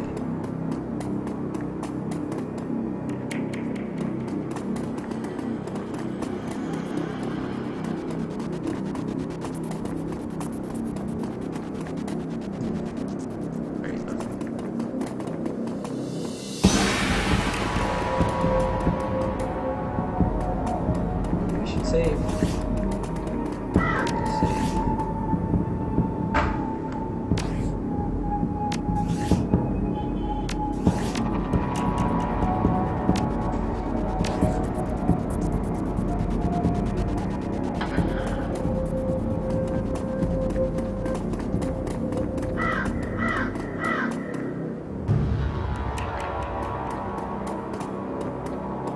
Stuffer Shack. Speak to Frank. orc or a troll? The orc before you wears the standard stuffer shack employee getup. The uniform is well kept and well fitted, but the tears streaming down his large, crooked face do little to tears streaming down his large, crooked face do little to improve his appearance. He does not seem to notice your approach. No! The orc takes a deep breath before looking up. That's my friend on the pavement over there. Blind Lucy. We worked here together 3 years. Now, well, I guess the Reaper got her. Blind Lucy? Well, Lucy wasn't completely blind, but she was legally blind. She had to wear these huge glasses and hold things right up to her face. She got new eyes about a year ago. Any idea how she scored the new eyes? No, she wouldn't talk much about it. Just called it a stroke of good luck. Guess that luck ran out. Seen anyone strange in the store lately? I see weird stuff every day. It's Stuffer Shack. No, nothing stranger than usual. Did Lucy have any enemies? Well, I'm not sure. I know she had an ugly breakup with her boyfriend after getting a new lines before. That guy was pretty upset for some reason and wouldn't leave Lucy be until she filed for a restraining order. It all seemed to die down a while ago. When was the last time you saw Lucy? Here at the shack earlier today. I think she was heading to the market to meet a friend. I was going to jump on the way home, but we got some last-minute customers. He sighs. That's all I needed to know. Thanks for your help, and I'm sorry for your loss. Wait, you wouldn't happen to be part of the investigation, would you? In my own way. Why do you ask?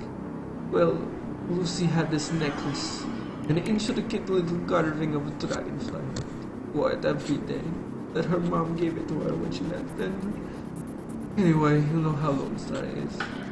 All of her stuff will be bagged and placed in evidence storage into the second floor of the building.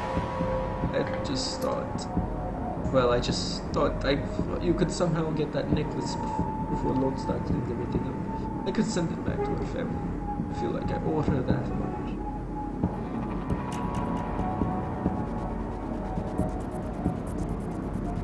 I understand. If I can find it at the scene, I'll bring it to you. Thank you for your help, friend. A word to find me.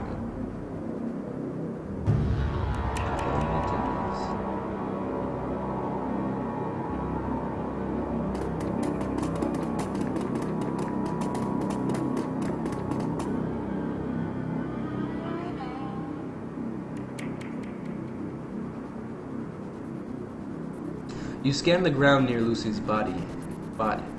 A small wooden object, mostly hidden beneath the dead woman's hair. This must be the necklace Frank was talking about. A thin, broken cord trails off to one side. How much karma do I have? I do not have enough karma. This must be the necklace Frank was talking about. A thin, broken cord trails off to one side. It must have snapped in the struggle. I escaped. Yet, I fucked up. Just tying my shoe, I'll be leaving now.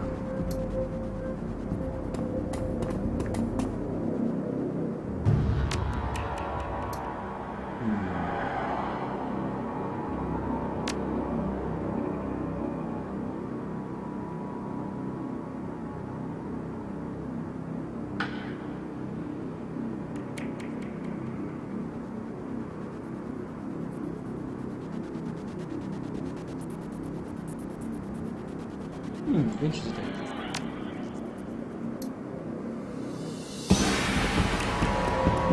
Well, I'll need $50 to buy that freaking thing. I only have $27. So, this mission shall not be completed for now. Right. Let's talk to Junkie. You have any extra new one? Need some sucrose from the jack over there. Have 10. Inch your soy cakes will fill you up for longer. Thanks, chummer. But why would I need to give you money? What did I give you? Nothing. Nothing at all. But that's fine. Because I probably did karma.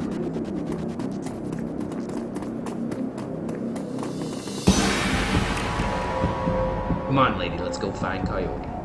Hold on, I want to look around here first. And by that, I mean...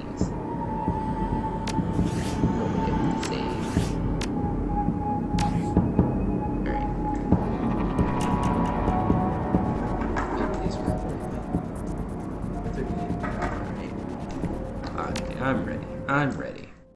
Paco, hold down. We don't want to kill anybody. The Royal Apartments. You roll up on the most impressive bit of tenement squalor you've seen in a long time. There's a few street lamps here, and what light there is flickers with uncertainty. Most of the buildings are damaged and tagged. The smell of old, rotting trash mixed with you don't want to know is overwhelming. It's no wonder people living here turn to BTLs. Anything better than this, the better-than-life chip is the newest drug on the market. You don't need a good life. You can slot someone else's, live through them, and wreck your brain in the process. The front doors of the Royal Apartments aren't even locked. You step inside, you can hear a junkie crying for another hit. It's time to find Coyote and find out what she knows about the night of Sam's murder. And so, into the Royal Apartments we go. The Royal Apartments, what a home. Can't imagine what it was like for Coyote growing up here.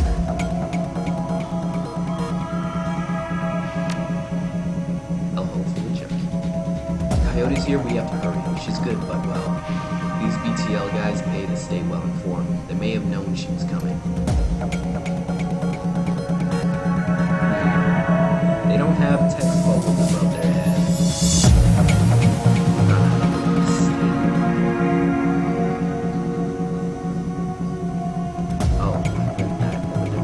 The woman scratches herself like a cat in a couch leg. Please, can you spare some urine? Look like you could use a break on you if you knew it for better than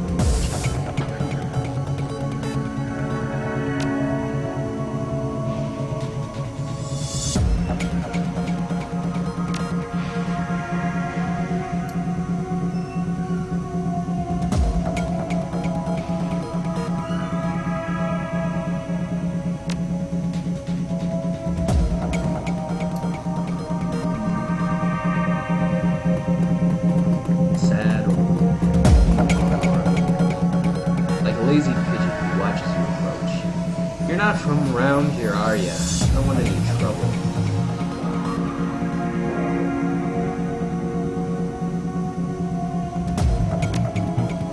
Bad day to come around here unexpected. Bit of a commotion upstairs. Stevie's been a twitchy. This pretty young thing came through earlier, sticking around like usual. I could tell she weren't here for BTS. Don't know how she got upstairs, but there was a lot more gunfire on her eyes than treatments on the day. Nope. A couple of Stevie's men came down and seen what anyone saw. Got my mouth shut, I did. Where's Stevie? He's got the whole top floor all to himself. Fancy he's the king around here. Sounds like Coyote's running sideways around. You've been right friendly, but I can't get on the wrong side of Stevie J, I'm sure you understand.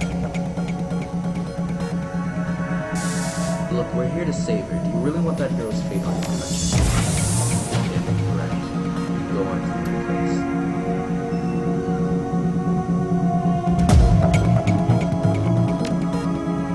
Just that nobody around here will be crying over his death. Brings a bad man to around that one.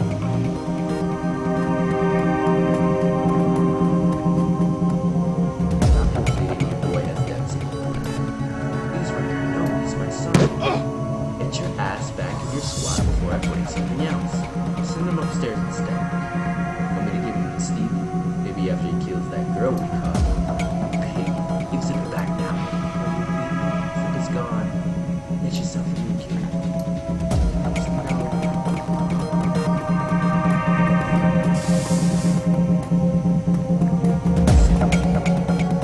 This might hurt you.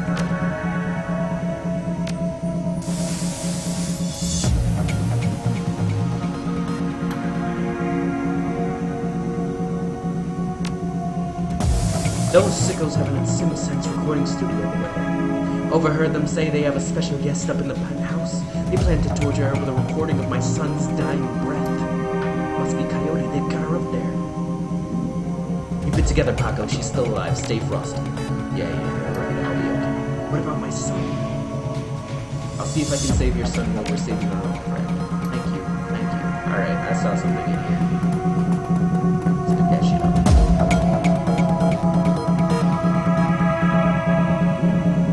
My bad, Sam.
Scream echoes through the pipes of the rotten walls. Hard to tell where it came from. What was that sound? Mouths. With his mouth and his eyes say clearly. No, probably someone right from wrong end of the Yakuza execution BTL. We get all kinds. I can hook you up if you're interested. I heard you're in the middle of a recording session. Sure am. My gear is state of the art. I'm looking for something very special, something violent. Look around. Clearly, I'm not going to be offended by any idea. I want to kill someone. The thug looks like he's thinking hard for a moment. Wow, you are one sick bastard. I like it. Perfect timing, too. I could use a trigger man for a little project I've got going on. Come with me. Either way. Stop. Hey, not yet.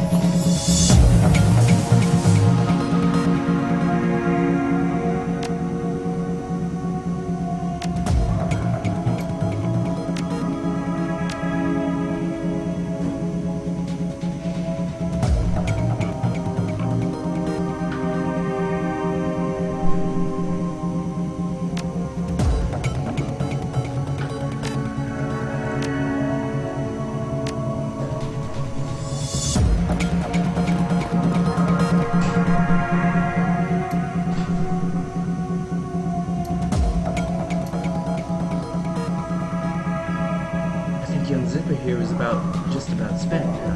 Just give me a moment to hook up a recording gig to our friend here, and she'll have quite the BTL for her as personal collection.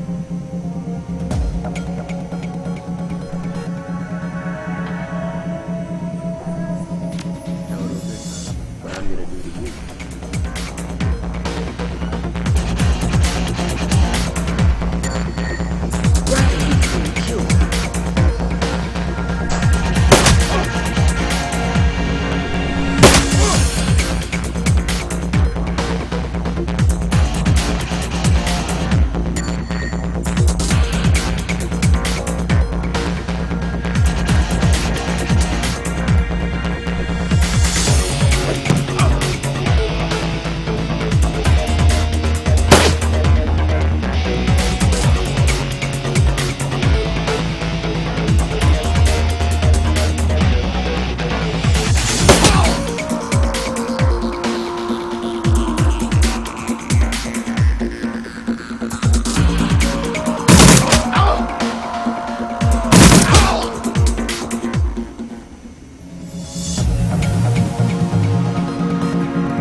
Yes, but he's not doing too well. Thank you so much. Go help him out.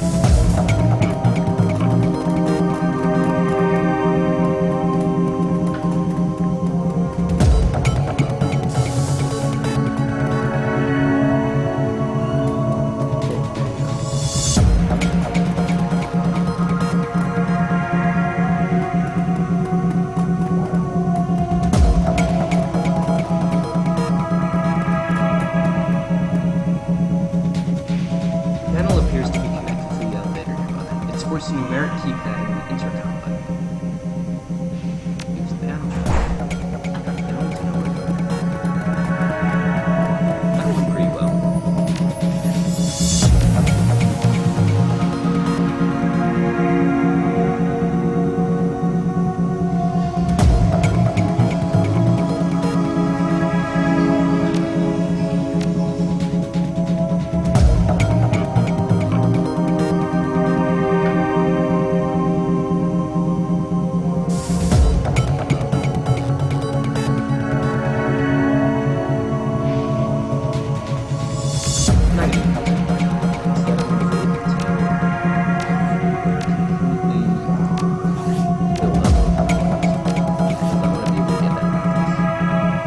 If I can even get there.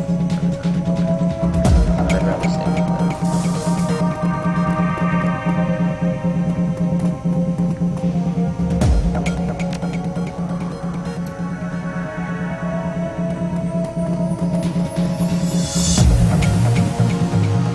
The wall is crumbling. Through a hole you can see a rickety stairwell leading up, but it seems it can only be accessed throughout the room next door.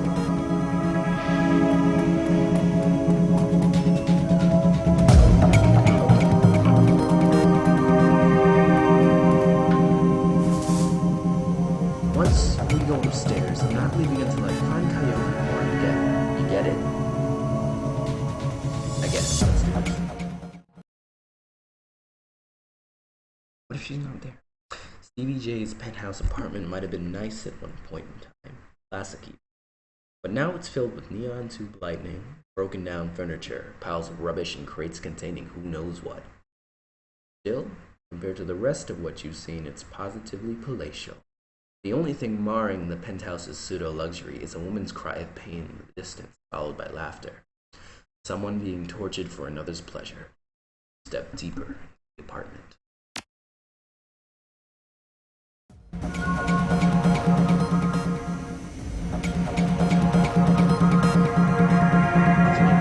Reaching down the stairs. Looks like Stevie J is using the couch, if at all.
I thought you could sneak up behind people with the bat. But if you can't, if I did not know that, I would assume that you could. I would assume that you could just knock the hell out. But now I know.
Despite Coyote's clear desire to stand on her own 2 feet, Paco needs to help her through the door into the seamstresses.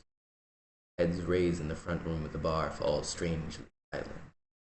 Paco stands by her side now, not speaking, dark eyes flat with fury. Coyote presses a rag to her clawed-up face. She winces, but manages to keep control as she breathes in slow, deep breaths to manage the pain. Taking a closer look, you see her arm isn't much more than shreds of meat and broken bone, held together by tendons and burned skin. It would be a miracle if she has it by the end of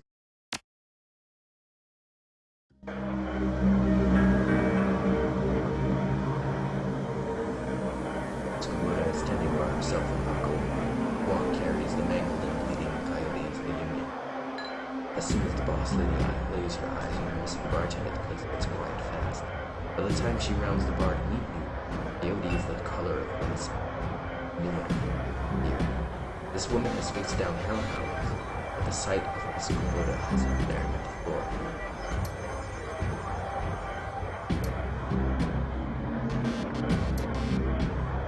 I can see that your arm is in. It's your crusade again.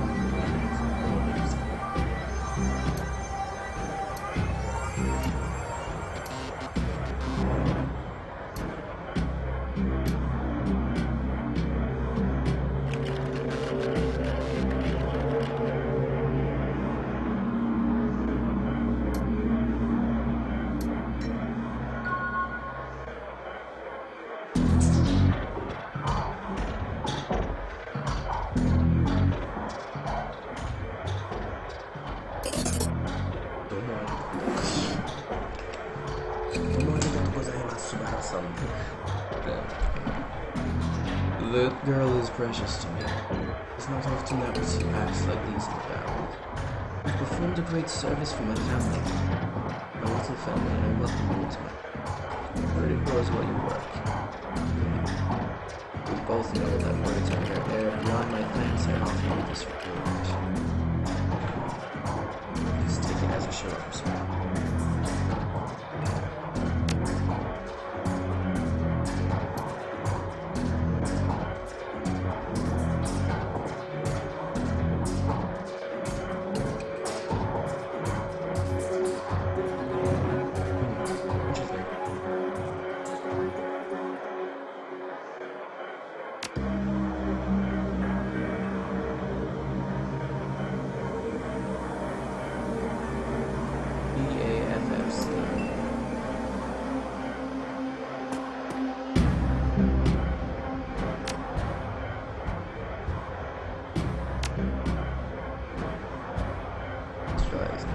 Coyote grew up in the Royale but managed to escape that life. However, her cousin was apparently not so lucky. He came to town about a year ago and fell in love with the wrong circle.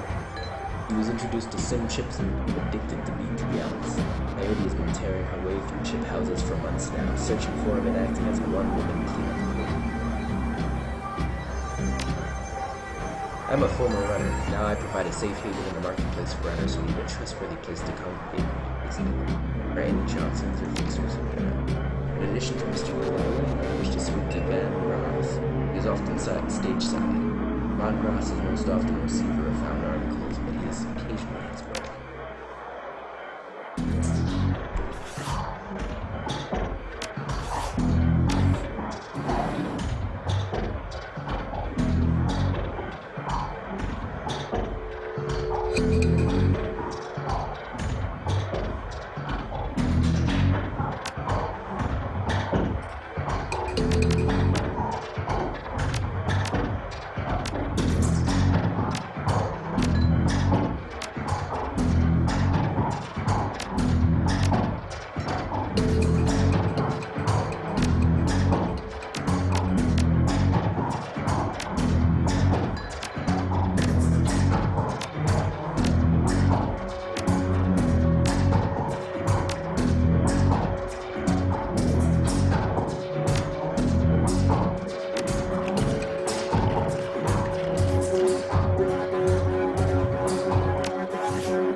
Von Grass is busy talking on his calm lecture and heads up display. Motioning to the runner standing nearby all at the same time. He's an intense little man. You get the sense that he likes to look busy. I'm Von Grass, make it quick. This is good. Miss Kubota said you're a fixer. Nothing for you tonight, sorry. I'm doing a thing right now, important things once too late. Oh, hey lady. He covers his comment from, tilts his head your way, but you can still see he's staring at his heart. I'm a fence too. If you got anything you need to unload, let's see me.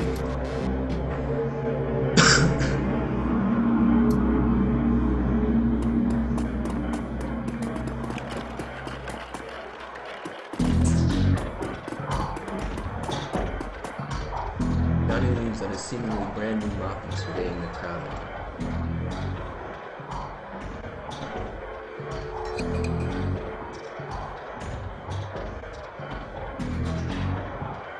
Hey Johnny, I'm looking for Where's Cherry to play. The piano is a little out of tune, check it out.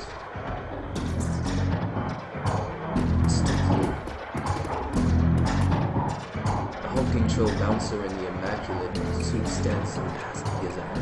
The absence of dust on his broad shoulders is the only real indication that the man never moves. He nods to you when you approach. Evening! I see Coyote is back. Looking only a little worse for wear. You have you to thank for that. We have the gratitude of everyone here, especially mine. I wouldn't stomach losing anyone else so soon after what happened to them. You protective of them immensely toward anyone who walks through that door, be they imperial or ranger, unless they mean ill. Mind if I ask you a few questions? I haven't minded so far. Hear anything else about Sam's death? People are saying it was the Ripper. They say a lot about things that they don't know or they know who's dead. Or I can find a fix. I think Von Grass is at the bar near the stage. Go off with a cyber. How long have you been working for Miss Kubota? I crawled in here after I woke. Miss Kabuto took me in and gave me a job. I've been here ever since. It's not the size they charge more for. It's the blood underneath. Huh. I should be going. Racism. That's what you're saying. The piano looks like it has been here since the Union, as it was built, but it doesn't look like anyone has played it in earnest for almost this long. The piano seems normal until you notice that it's very rigid. On further investigation, it's because the piano is bolted to the wall. A close look at the floor reveals skid marks indicating the piano slides to the left. You're a natural. You should give up shadowrunning and become a touring pianist. Johnny does not look impressed. As you slowly pick the notes out on the keyboard, they spark a faint memory of wonder, immediately forgotten as the entire piano slides to the left, revealing a hidden staircase. You descend the stairs and see the difference.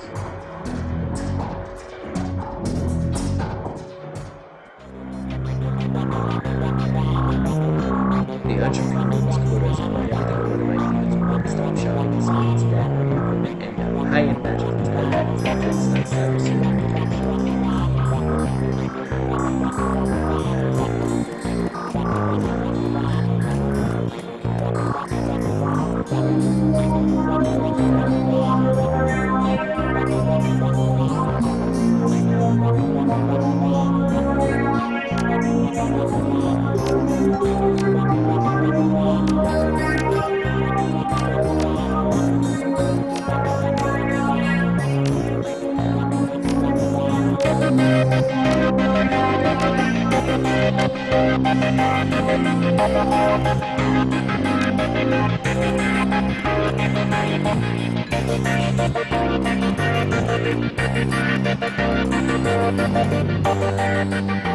Quick, I need to operate. Thanks for helping me. I would almost say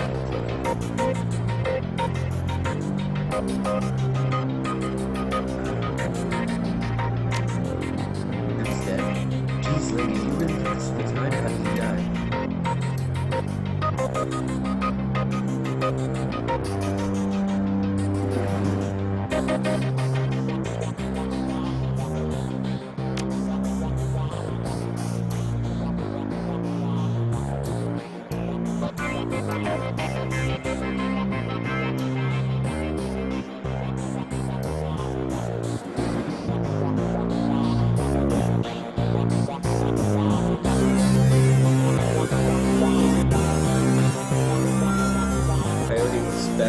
Better and worse than you saw last saw. All the gaping holes are closed, and she's sporting a shiny blue cipher on. But now that the adrenaline is clear, she's good.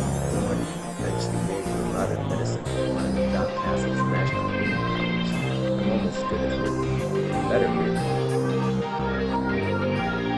Nice arm. Coyote was genuinely sad. Look about sad. Yeah. I can't say I'm surprised he's dead. Sam was on a downward spiral for a long time. Tell me about Sam. Heard you like it? I did. It made me laugh. No one else seemed to like Sam's jokes, but I did.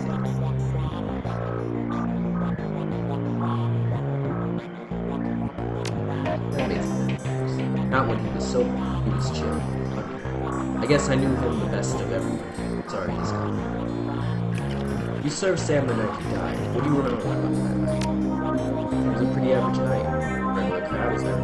Sam was drinking with a guy named Armitage. Big Armitage. Yeah.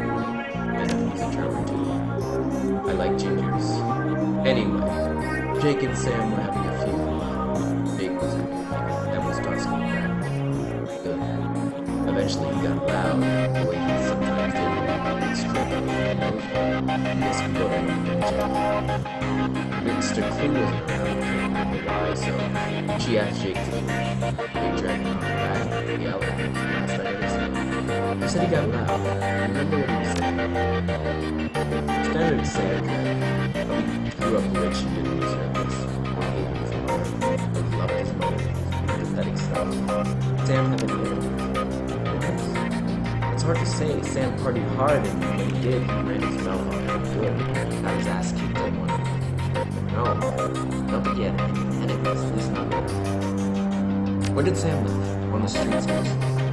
He'd occasionally convince someone to let him flop on their couch, but he'd always overstay his welcome and get kicked out after a few minutes. Sometimes I'd sneak him down here so he could crash in one of the bunks.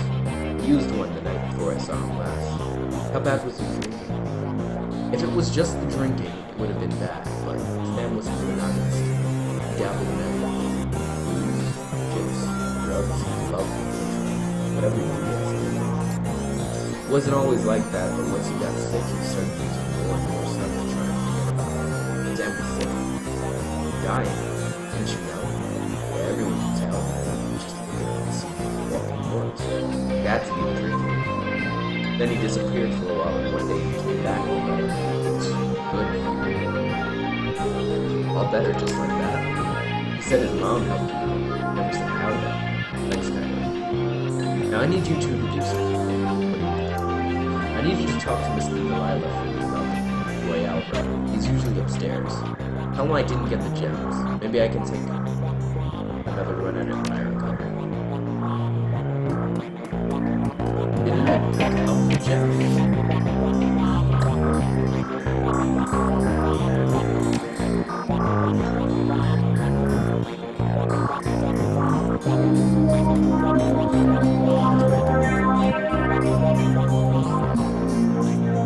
The bunk is a mess and recently searching through the sheets, blankets, and pillows, you find an old photograph that is seen unaware.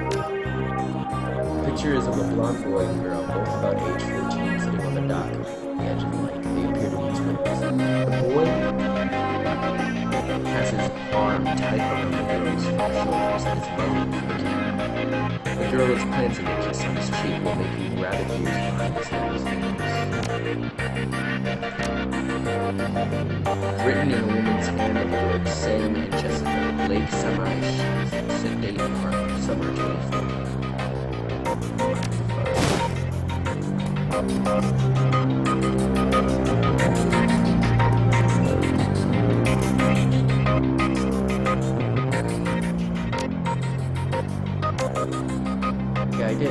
mentioned her once or twice. It didn't seem to sound like they got along that well. He was rambling on about her the last time I saw him. By that point, he was completely gone. I really couldn't follow what he was saying, but he sounded miserable.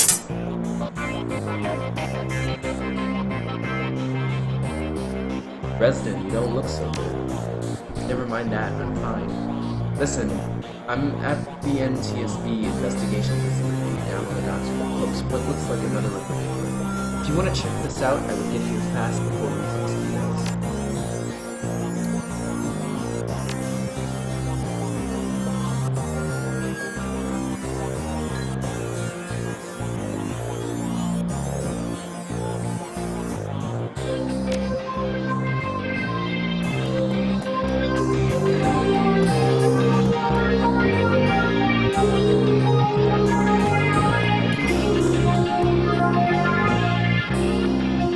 Passing far, the edges of the safe house become somewhat indistinct. Magical haze surrounding the A man seems only half of this round, his mind wandering the far horizons of the astral plane, his body petals as important with bears. See what you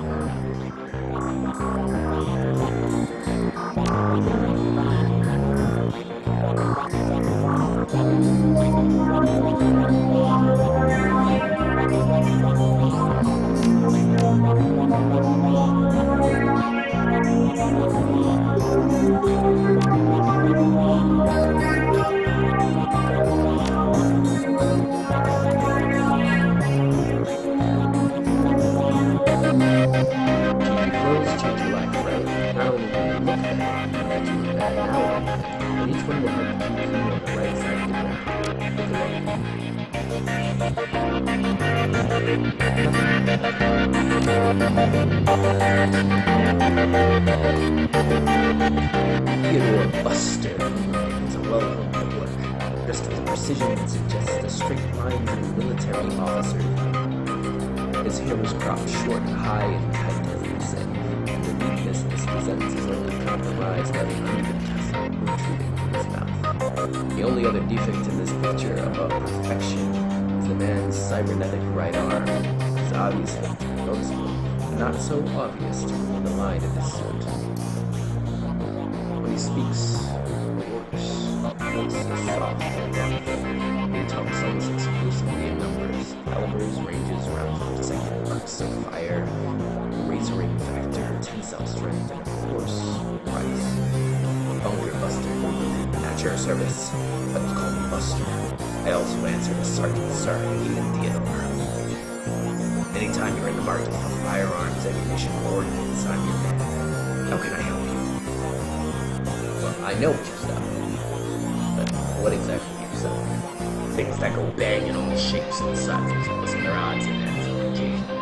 Consider me your own personal armor. All weapons are guaranteed to be straight UCAS military spec. Back. In addition, I can handle routine maintenance, repairs, upgrades if you so desire.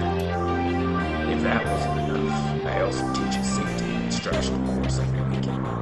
This week, we're covering panhandles. Mark my words, they're making you come back.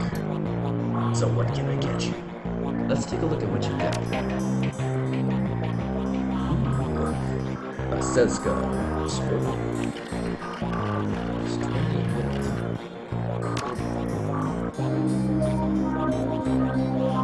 Benelli Raphael.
niche of the tech alcove is covered in a chaotic patchwork quilt of circuit boards, chips, wires, displays, and millions of other things that you can't get into.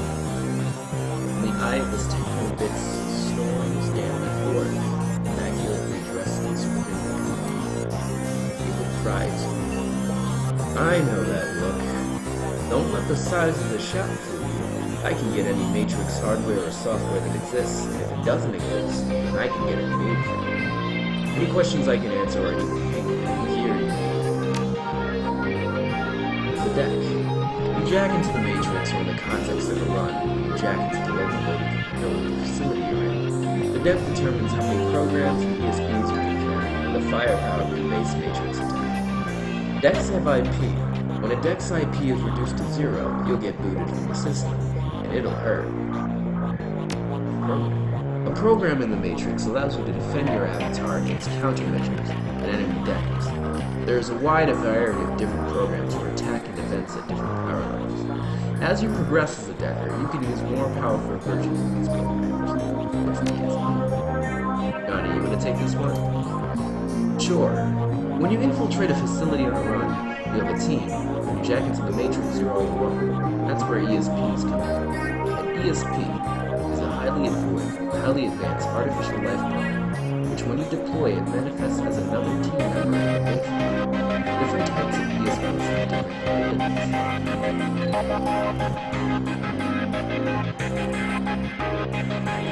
Yep, so.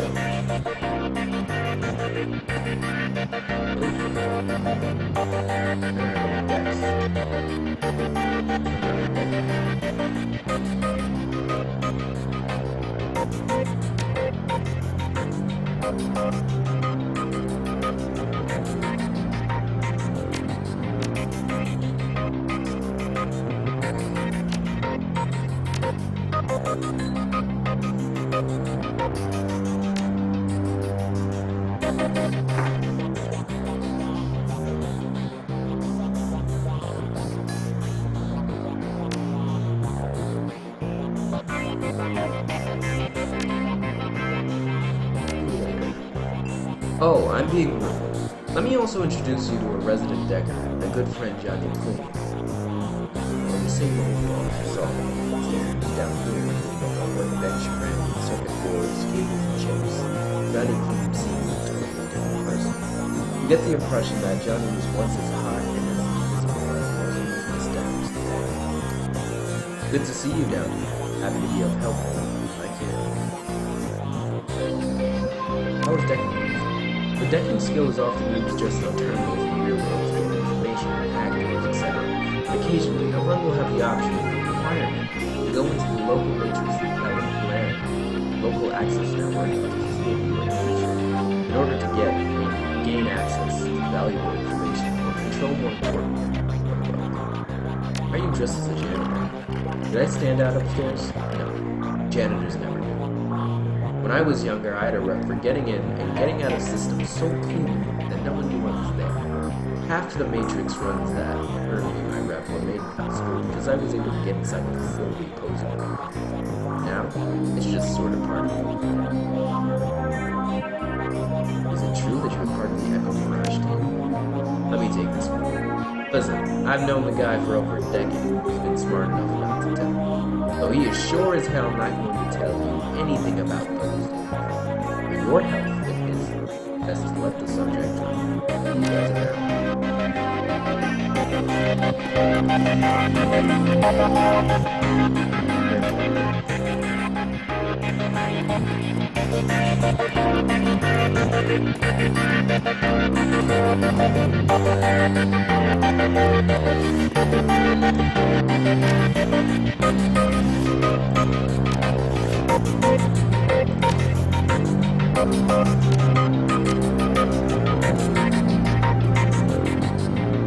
Shadowrun Returns, the term doctor is often used by the to describe any sawbones or even threat.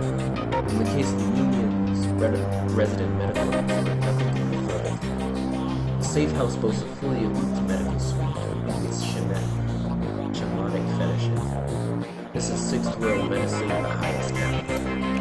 The doctor herself is an unassuming sort, Perhaps it's meant to go unnoticed entirely, not for the sport. Frightened spirit perched on her shoulder, and her own personal gargoyle. The spirit's burning eyes follow you constantly, even as the doctor's own eyes are buried in her charms. However, she does look up long enough to acknowledge her approach. I'm Dr. Castle.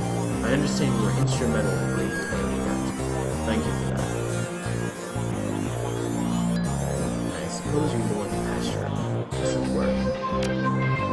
Thank you. It's a shame she wouldn't let me get her face up. She notes you eyeball the facilities.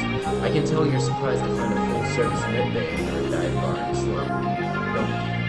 This is a Shadowrun bar, after all.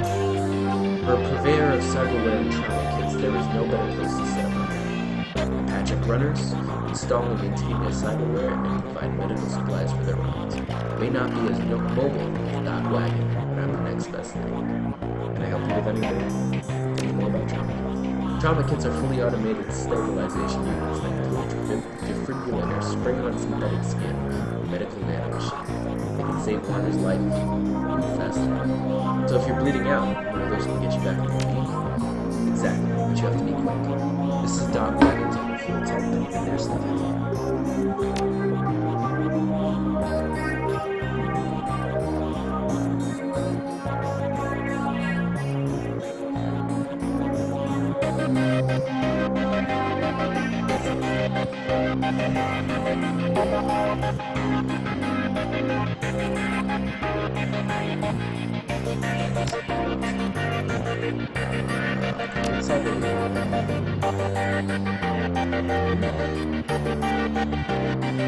That's technology, cyberlife. Basic yet powerful milling machine. Adds 8 HP. Everything's cyber.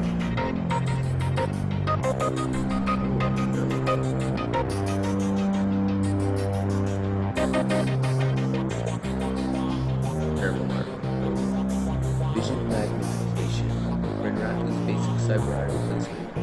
Stands in the passage. Chiawase bone lacing. Chiawase process covers your bone with hard glass. Silverton cyber card. Silver technology's basic replacement for the hat.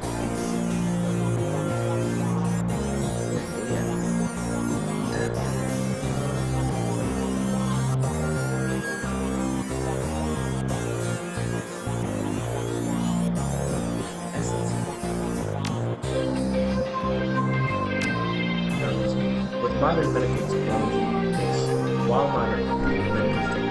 surgery disruptive therapies, it still is beyond to both the body and brain state, requiring extensive integration of possibility. I am trained in the ways of the spirit worlds, as well as the scientific world. I do my best to heal the whole patient. This little guy supports the healing rituals I perform on my patients after surgery, dramatically reducing their recovery time.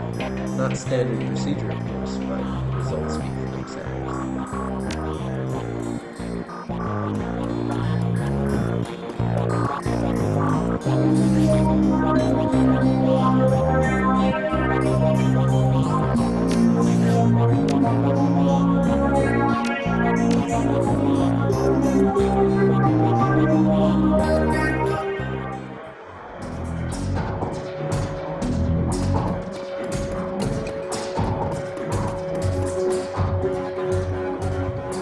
Mr. Delilah looks small and tough, with an untraceable shotting on his back and a heavy vest under his trench coat. He's got the air of someone who gets things done and occasionally himself. He might be an ex-runner, one of the rare smart ones enough to move over to management. Felt his reflexes going down. What do you want? Mr. Delilah, we have business to discuss. What business? I got no business. We're with Coyote. She's indisposed at the moment. Why didn't you say so? Coyote is late and my client is getting anxious. Where is she?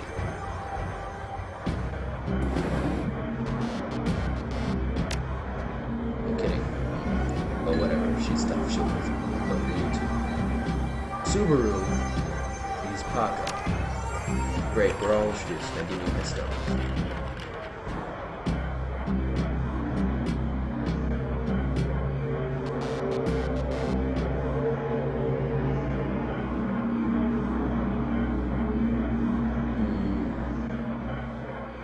Do I hold him? I'm gonna keep the one with the runes on it.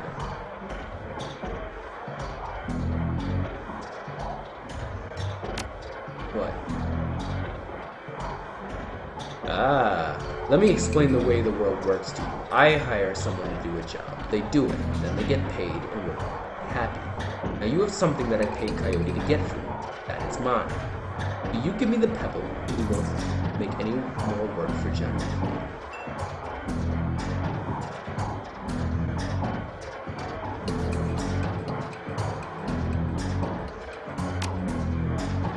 I'm smart enough not to ask my clients why they want what they want. I just arrange for them to get it and hand it over. Coyote may not have told you, but the penalty for being late with delivery is no payment. But I'm feeling magnanimous.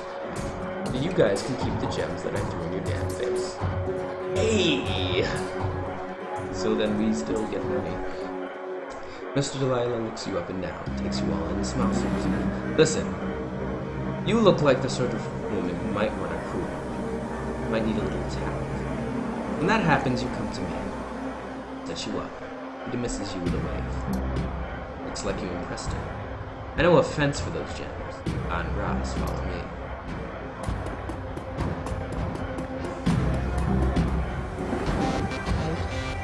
You're done for now. Buzz. That is right. We just got paid. Gemstone. Von Gross is fiddling with his cyber eye and on his PA. You're back, still busy. What's your story? I can see you're a busy man. No, that's your head. That's right, man. I wouldn't bother you if I hadn't come into possession of these rare stones. Rare stones, huh? Let's see these rare stones. You hear the servos in Basgra's cyber eye whir as a magnifying lens slips into position.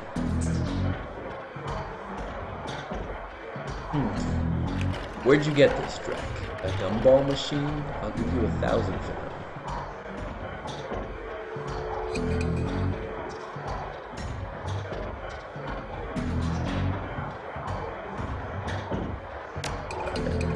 Yourself.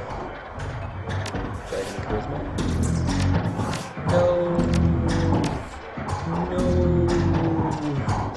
I can't improve my charisma. Couldn't even if I wanted to. Alright, 1,000 it is. Any logo stones? Yes. Be a crest.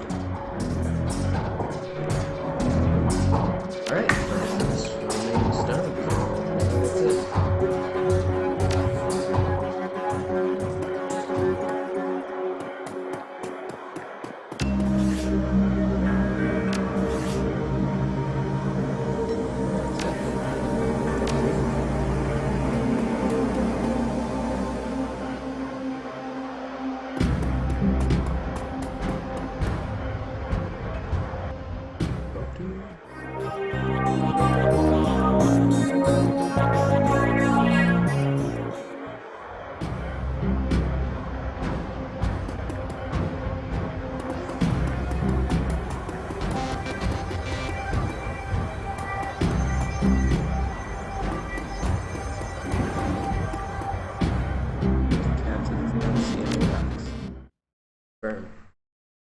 We will save as soon as we arrive there. The South Seattle docks. Leaving the Seamstresses Union behind, you head to the docks. The Ripper killed Sam. Maybe he or she slipped up with this latest victim, left some useful evidence. One way to find out. South Seattle's your typical industrial area. Grit, grime, and gray. The rain doesn't help matters any. Layers of dirt mixed with abandoned wooden pallets repurposed into makeshift furniture for the day workers. Garbage collects in the gutters of the broken-down street. Disreputable is this district's middle name. Your destination, the National Transportation Safety Board warehouse, located on a small strip of dock towards the less maintained end of the waterfront. Despite the presence of those who linger in such places, it's quiet as you approach the gate.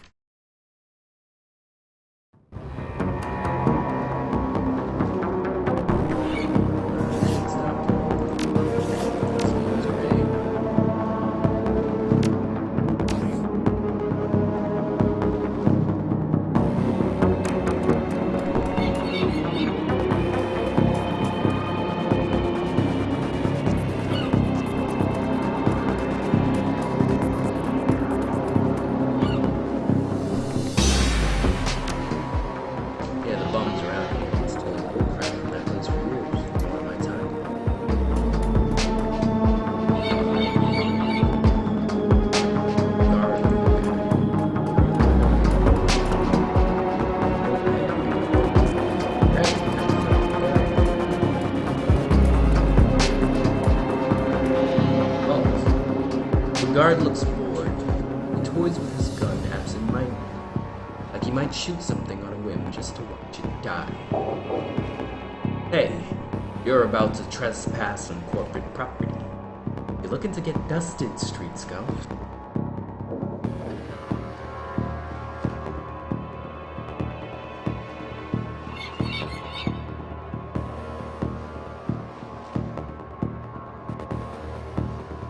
I'm working with the coroner, Bronze. Open the gate. Sure you are. And I'm Lothwor, the King of Dragons. Lead it. Get out of here. Wow, that's...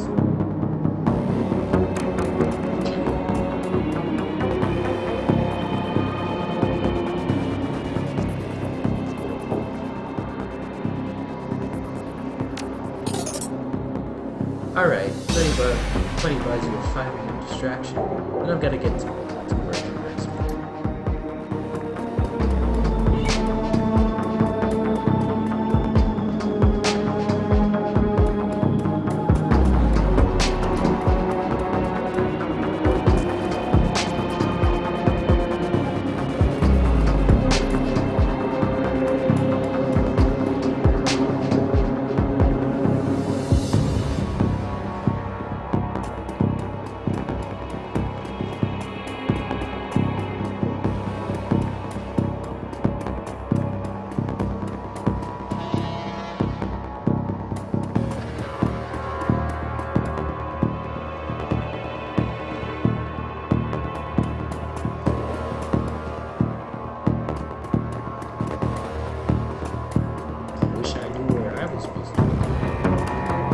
There we go.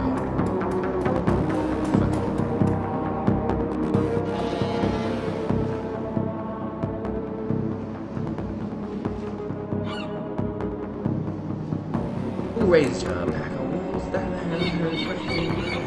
I'm not taking you far, I just need to know one thing. What would you bring into that NTSB warehouse too? If you see any of them airplane blankets or pillows, snag me. Alright, airplane blankets and pillows there.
Warehouse.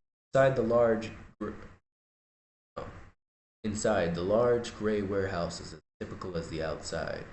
High ceilings adorned with grind girders and rickety catwalks top a huge utilitarian room. Concrete and steel walls meet a concrete floor. This is a place for storing things. Despite the quiet on the outside, the inside is a hornet's nest of Lone Star officers going about their business. In the center of the activity is the Emerald City for his latest victim. With uniforms everywhere, no one stops you at the door. It seems this case hasn't leaked to the press yet. Lone Star or no, you've got a job to do.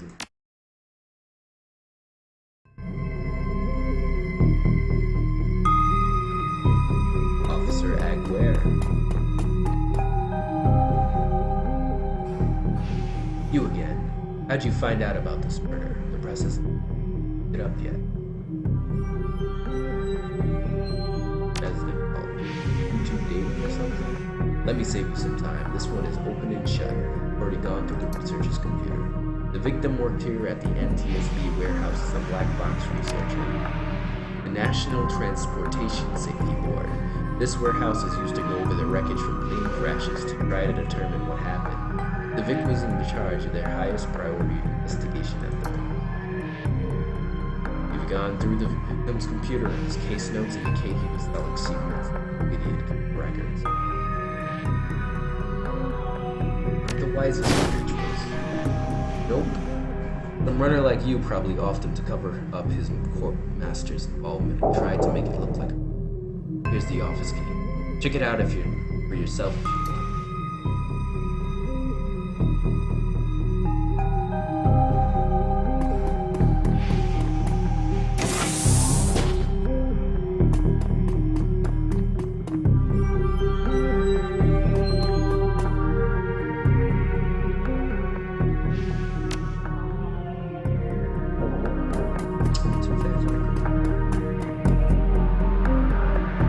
This appears to be the victim's locker.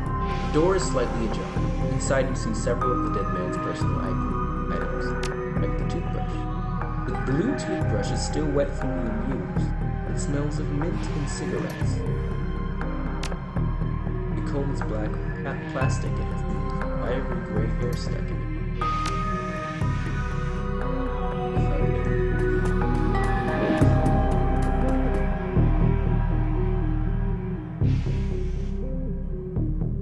Send a dummy dumping upstream and packets the forward turn.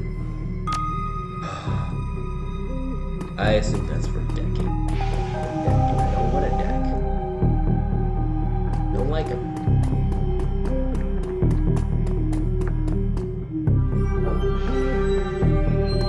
Chen and half sky.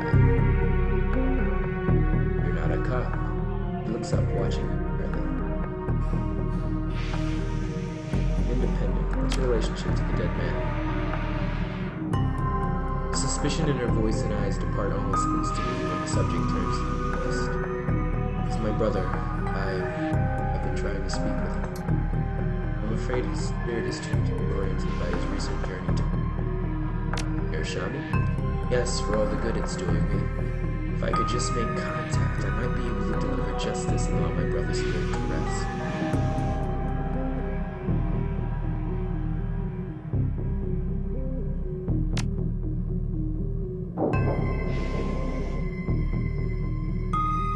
Perhaps. My brother's spirit is too weak, that's a given. But my brother's spirit may not be alone here this evening.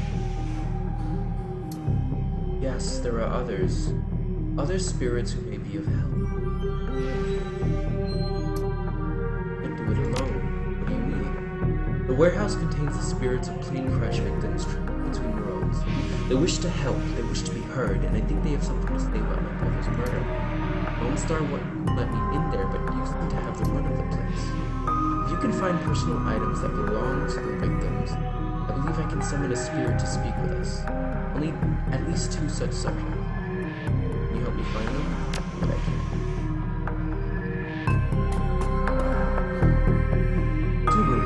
Still working for the dead man. As you can see, we've got another Ripper victim.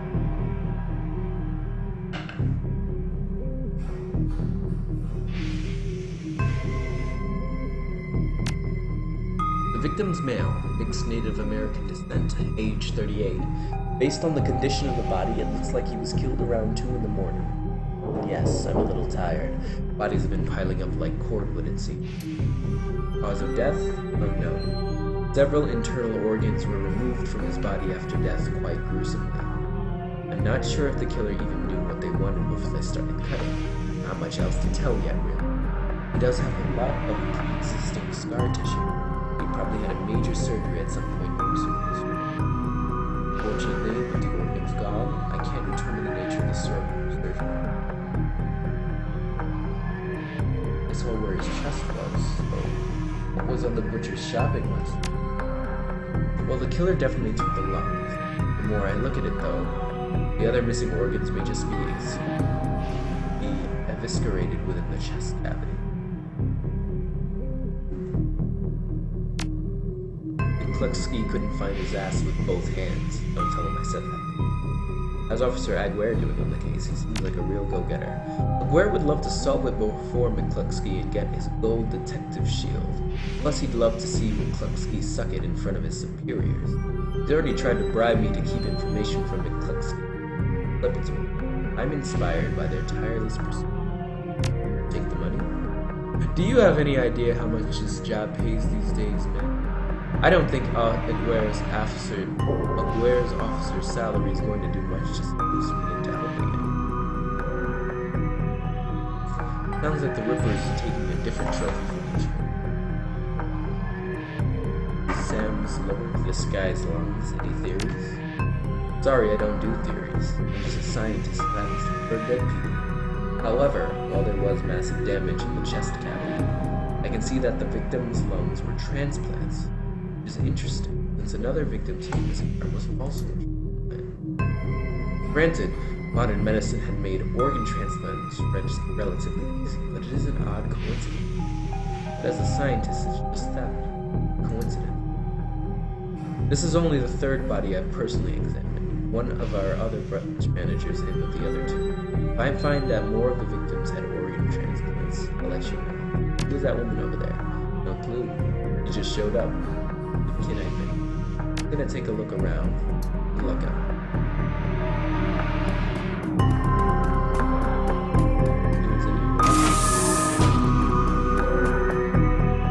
Alright, buddy. What's your haunted shit?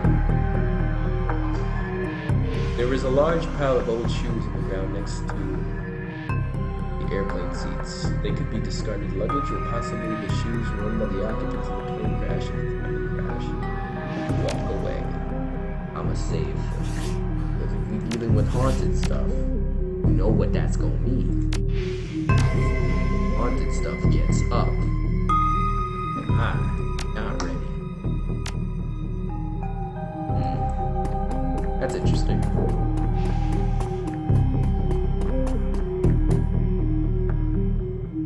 It's hard to say whether this is a heap of items and refuse recovered from a plane crash or simply trash that hasn't been taken out yet. Ooh.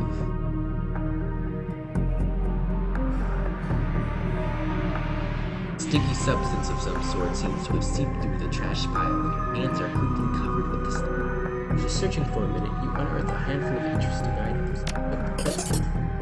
Ooh, still functional. $200. Inspect the dented lunchbox. A dented tin lunchbox that's seen better days. You can barely make out the face of a grinning troll. Inspect the earring.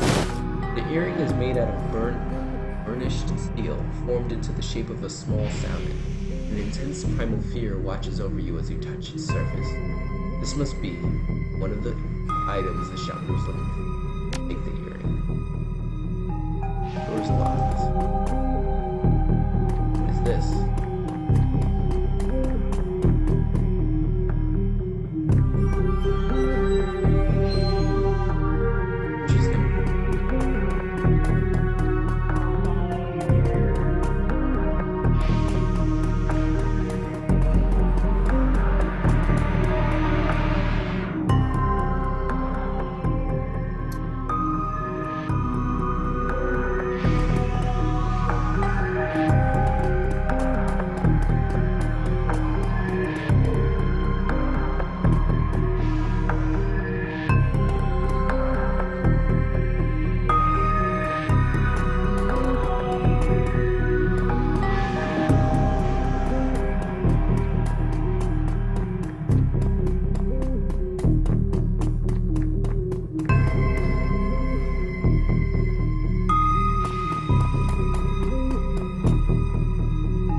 As you reach for the comb, the hair on the back of your hand stands on end. When you take it off its little shelf, your heart thumps in your chest.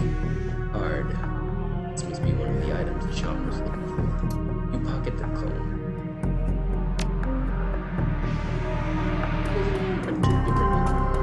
Cry. Shannon Haskell. Feels as though you've found enough.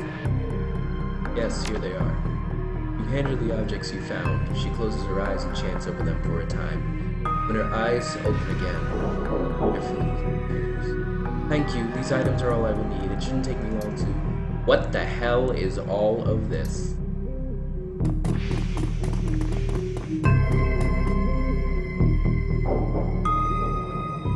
She's the victim's sister, sir. This is a crime scene officer, not some sailor's drum circle. Isn't it standard procedure to contact next of kin? Ma'am, consider yourself contacted. Now get the hell out. Come on, if we stay much longer, I'm liable to do something I regret. Or worse, something I'd enjoy.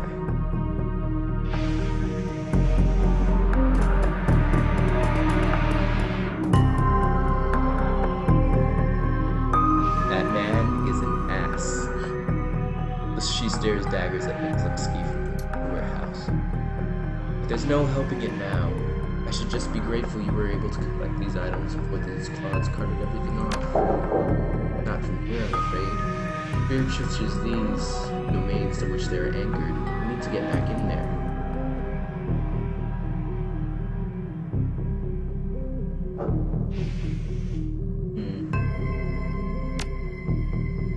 A little breaking and entering, perhaps.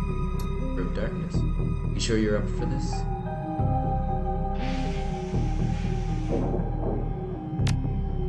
Thank you. Now since we have the time, we could probably enlist some help. They may suppose security overnight. Now I'm going out on a limb and say you know where to find the kinds of people we need. Smile. Good. I'll put up the money. You find the bodies. He produces a fistful of crumpled million from inside a leather pouch. Starts to count it and then shoves the whole wad at me. Meet me back here at midnight. Spirits will be strong then.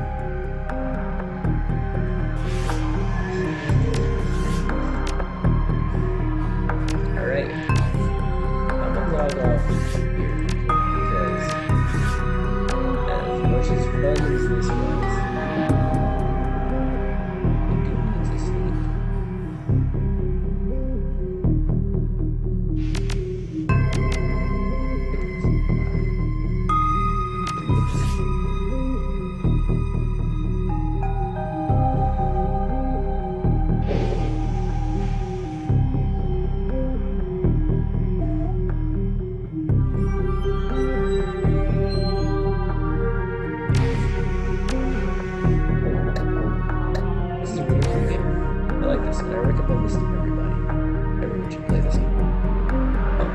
Shadowrun Returns, you can log off.